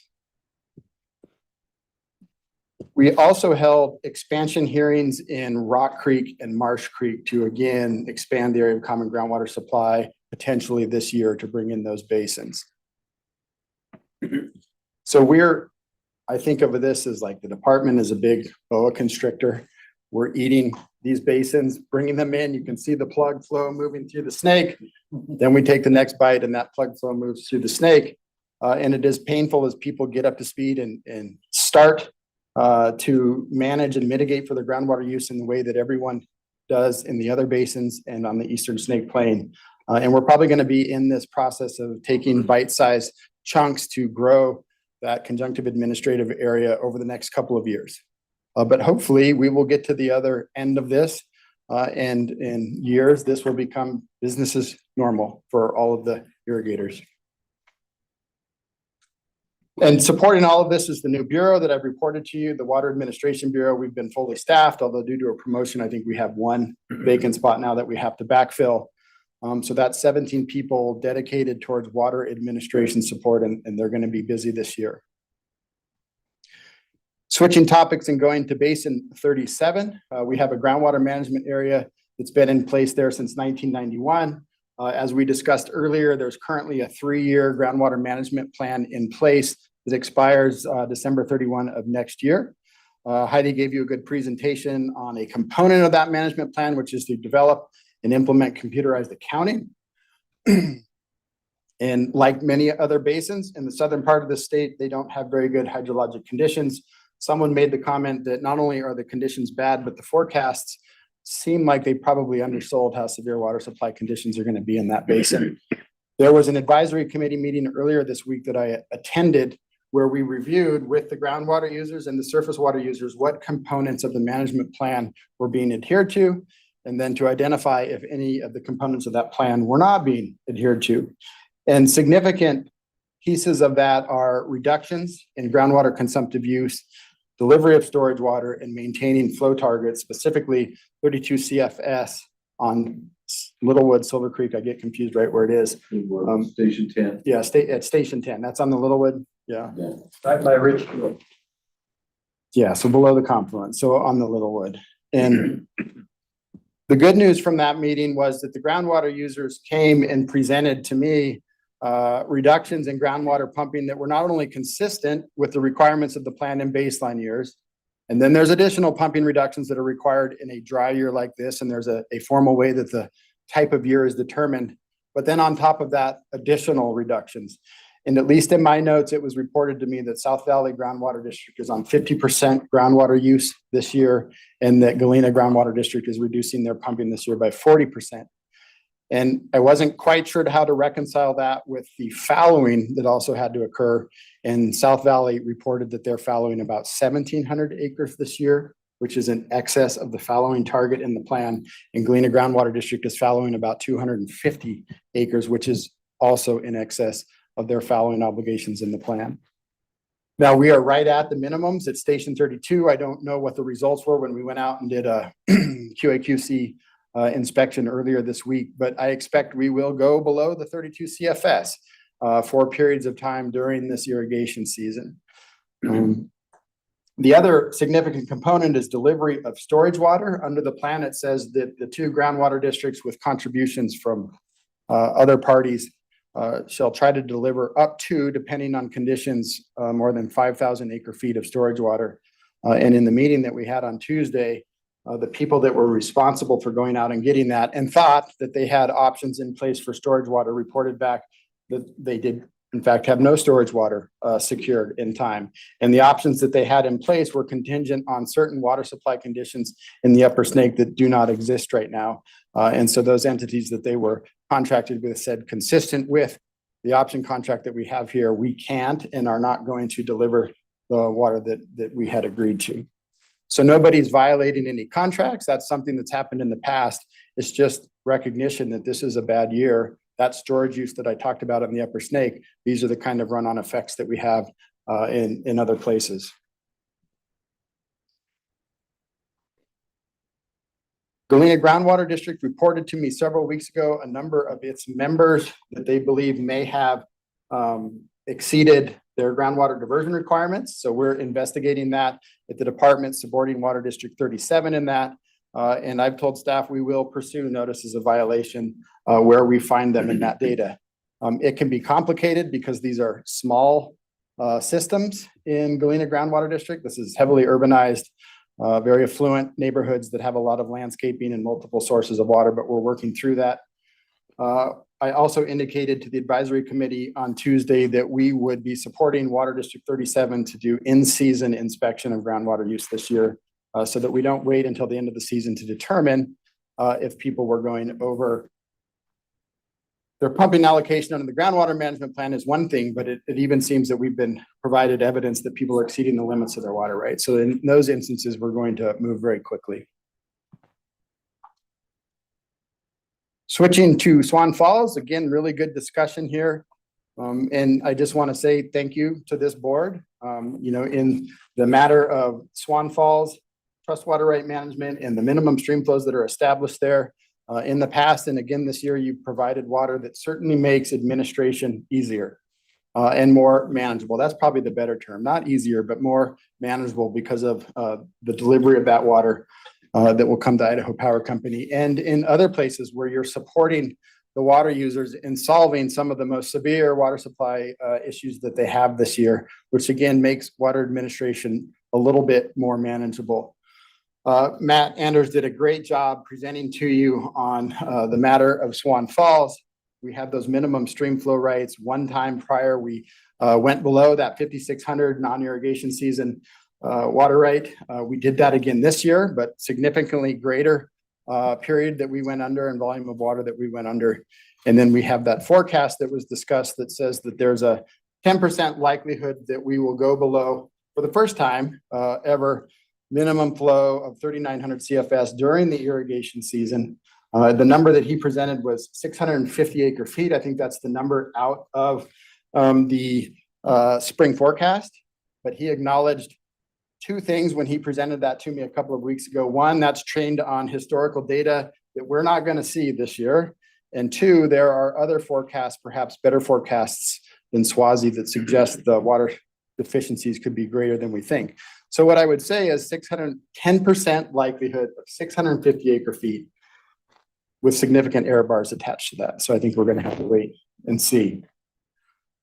When we fell below minimums in March, we quickly went out and administered surface water rights that were within water districts that administered surface water.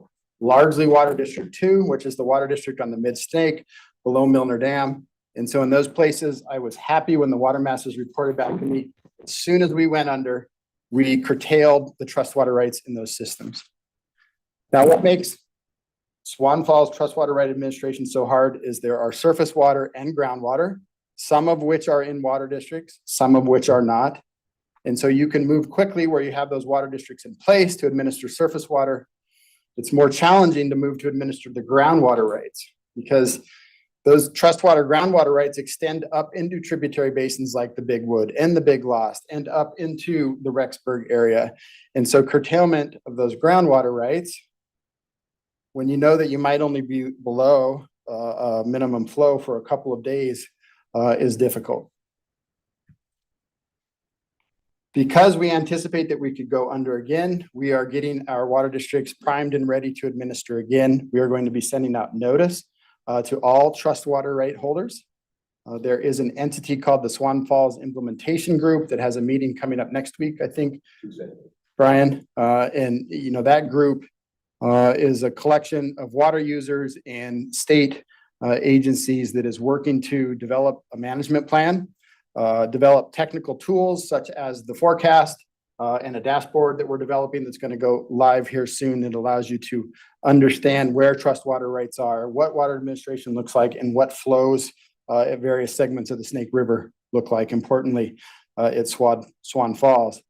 And then that group's also working to establish guidance for an important component of this, which is the term limit review of all trust water rights.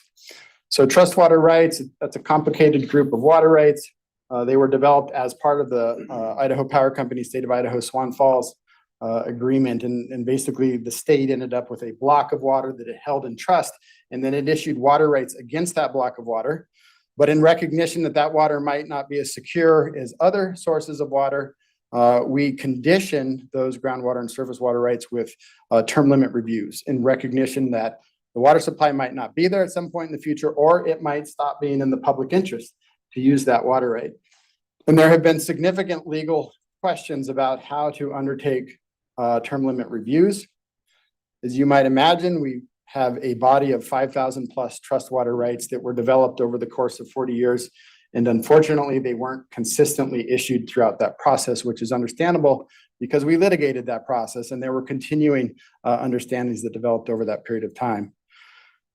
So we have some questions to the Attorney Generals right now to help us answer how to move forward with that term limit review. And I'm committed as director to doing that. It's something that has been long overdue.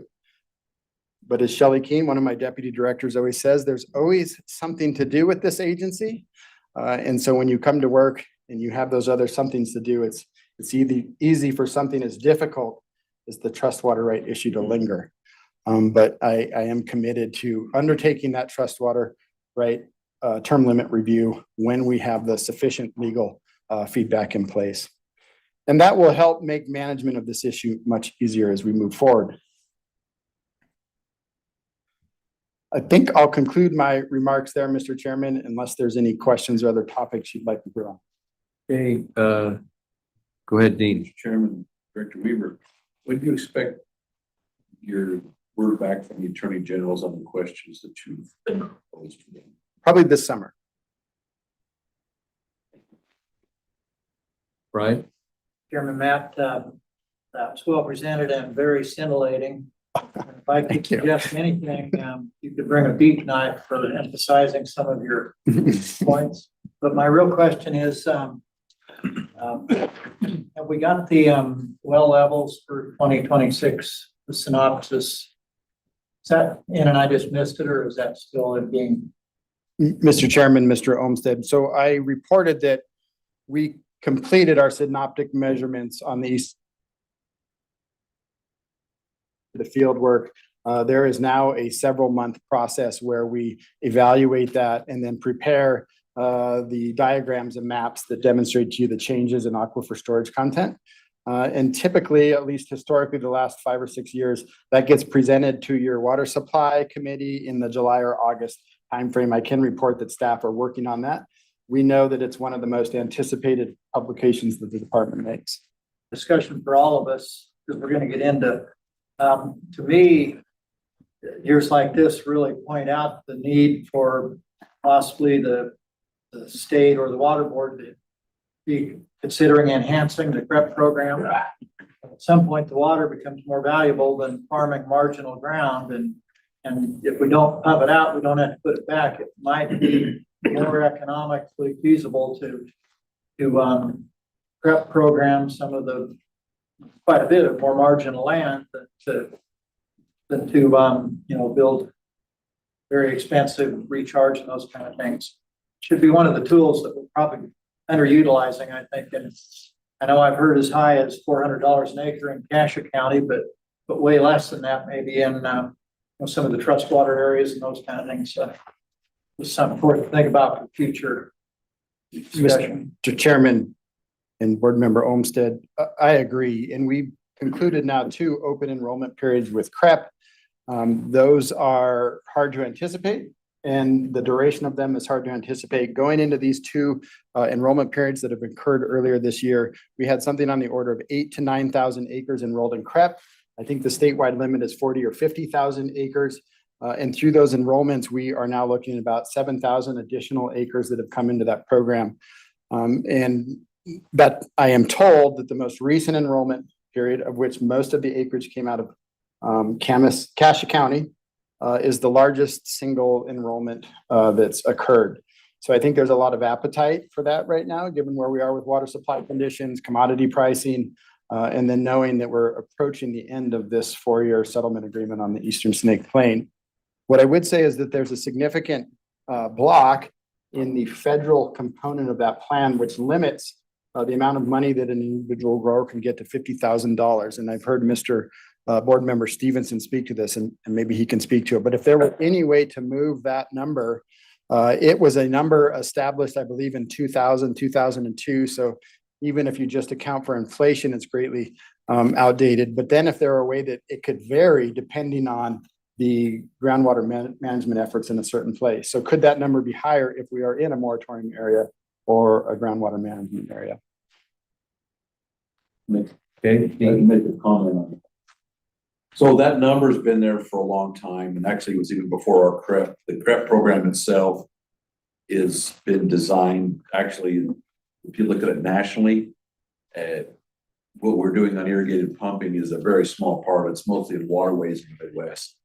But we shoehorned this program in years ago to make it work here. But that the single largest impediment to getting it is the payment limitation. And that's, that, and as the rents went up from the local rents, it just capped more people out of the program. That's something we would have to work with maybe our congressional delegation. And we just got a new farm bill and it didn't get nothing happened there, which isn't a surprise, but there may be other opportunities, but I think the only place we're gonna really get that done is with our congressional delegation. Mr. Chairman, Mr. Stevenson, I know you likely have an upcoming trip to DC this year. That maybe could be a talking point. It was comments that I made when I visited our congressional delegates several weeks ago. And just as a reminder, that program manager is Rob Sharpnack. I believe he presented to you recently, and he is in the Soil Water Conservation Commission. And I can just report that that's another example of the synergies between our two agencies. With our ability to get press releases out, information out, communication out, and then work water rights staff or prioritize water rights staff to do the review of water rights. I think that was partly why we were so successful in the last two rounds of, almost doubling the enrolled acres in the state. So a real success story. One more comment, Rob Sharpnack, he put, when the signups are coming, he was really getting the word out to folks through the groundwater districts, through executive director at England and stuff. So he, I just want to compliment, they did a really good job on getting the word out that the signups were open again.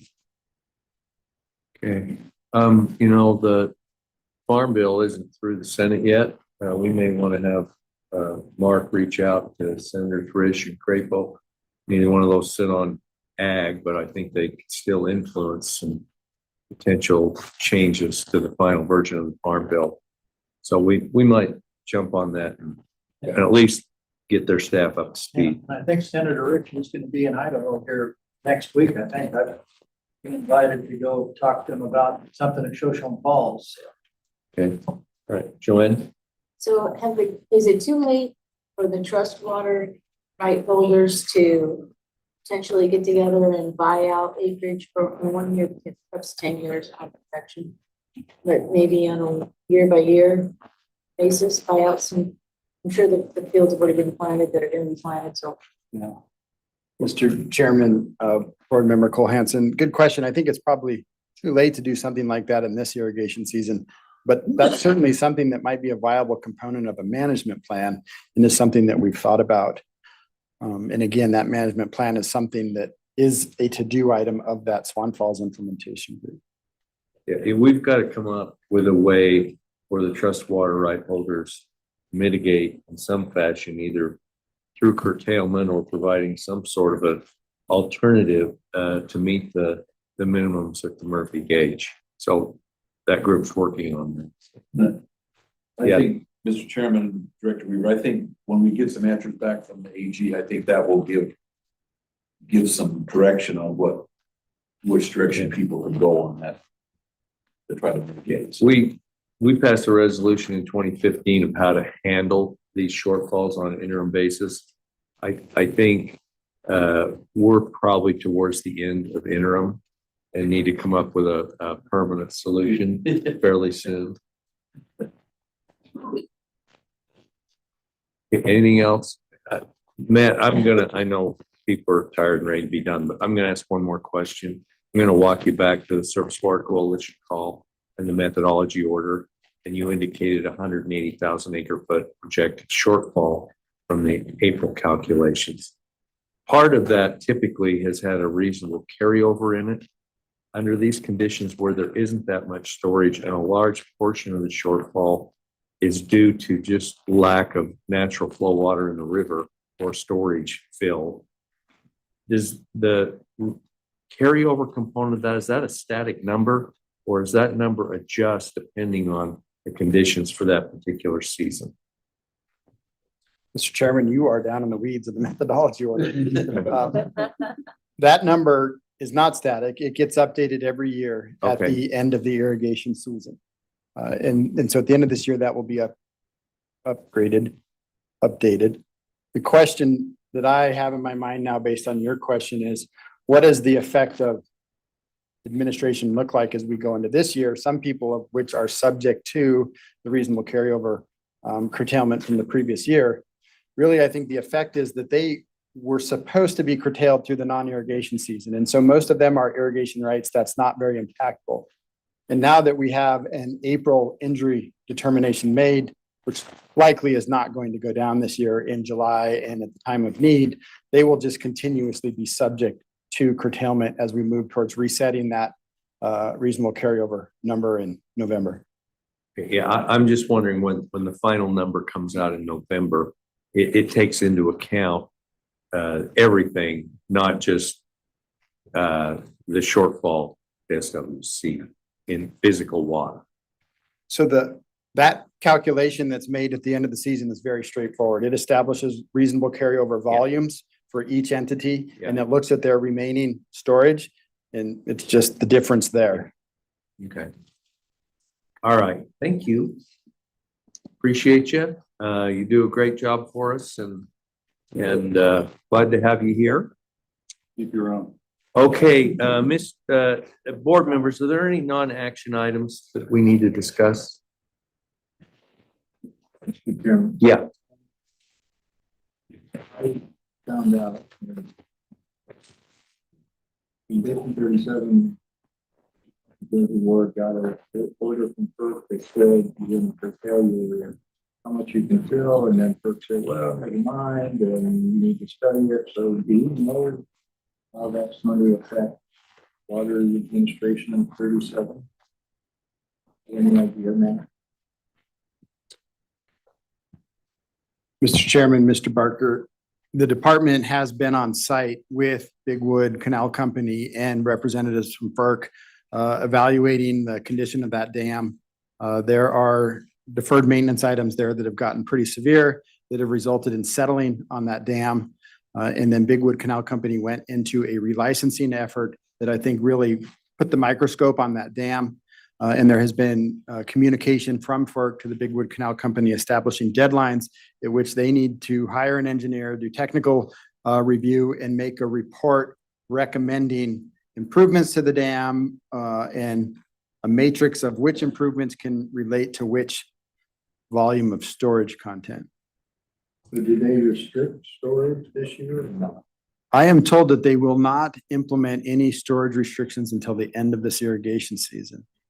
The way kind of they are read. Now, They're not gonna get to even half full this year, so it's probably deferred a year anyway. on Tuesday at the advisory committee meeting, we heard they have 45 days of storage water this year. And it has no effect on administration, which they're not going to have water if they have it. Not that I know of. Just related to that, Mr. Chairman and Mr. Barker, Ann Vondi did file a motion on behalf of the board and the department and perhaps some other state agencies requesting our ability to intervene in that FERC matter, just to have a seat at the table and be able to support whatever that might look like, Bigwood Canal Company, as we move through that. So I think it's an issue that's very much up in the air now, waiting for the engineer technical review to identify preliminary costs associated with improvements to that dam to be able to get back to historical storage conditions. Great. All right, Mr. Scott, do you want to outline for us what we have for the rest of this meeting? And then go over the next meeting. Yes, Mr. Chairman, you have lunch waiting for you next door, just as normal. Then you are free this afternoon, since we made it through today's agenda before lunchtime. Technically not before lunchtime, but before we go have lunch. Pretty close. Reconvene here at 8 o'clock tomorrow morning.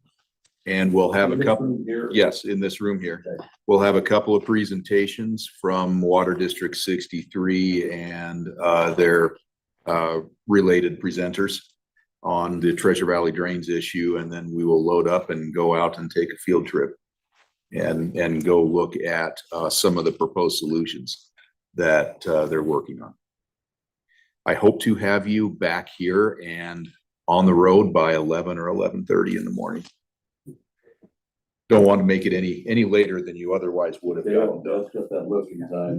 Yep. I'm going on the field trip, my truck.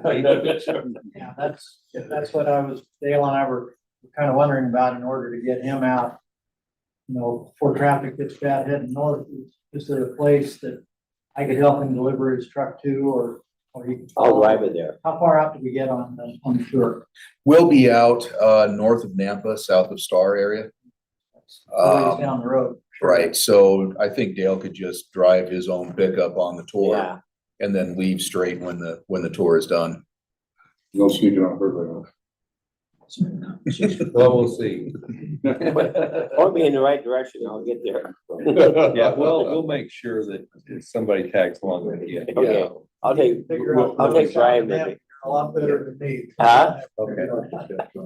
Okay, so that's what we're doing. All roads tomorrow. lead to 84. Correct. Your next regularly scheduled meeting is set for, Before you do that. Yeah. Is it okay if I invite some of the Boise irrigators to come on this tour? Or are we of course. physically constrained about where we can go? We haven't heard that much concern from Daniel about site access, so So I would have them meet us here and go out. yes. Or in fact, they could ride with us, you know, assuming we have seats. Are there rebel rousers? They're not gonna wanna come all the way back. Oh, that's fair. Oh, okay, so they just may meet us there. Okay, we'll figure it out. Yeah, invite them. Yes, by all means. Next regular meeting is set for August 6th and 7th in Rexburg. And we'll do a Teton Dam tour associated with that meeting. And then after that is September 17th and 18th. That meeting had been set for Burley, but we made the decision to reschedule that to Boise. Because some of you all may be in DC earlier that week. And flying in and flying back to Boise Wednesday afternoon and having to be in Burley the next morning. Might have been a little challenging, so move that meeting to Boise. There's an excitement in September in Burley. Well, you got the fair there, the state fair? Yeah. We'll, We could have a water skiing party. we will be scheduling probably a storage committee meeting sometime during that time period and do a field trip out to Minidoka Dam. Okay. So those that want to can experience. We need to be starting on our project too. Oh, that's a good idea too. Okay. So we can experience the excitement of Burley in September. Yeah. September. Is there any formal meeting at Sun Valley? There is not. Are we registered? I believe you should all be registered for the Sun Valley Conference. I'm looking at my link to double check. Yes, all of you got a memorandum that registered it for e-files. Yes, you are all set. Marlene did an A+ on that one in there early. Okay, all right. Any questions about the rest of the proceedings here tomorrow or what's coming up? I think we're good. All right, where's that motion you've been waiting to make all day? I move that we adjourn this meeting. Okay, is there a second? All in favor, say aye. Aye. Any opposed? Motion carries. We are adjourned.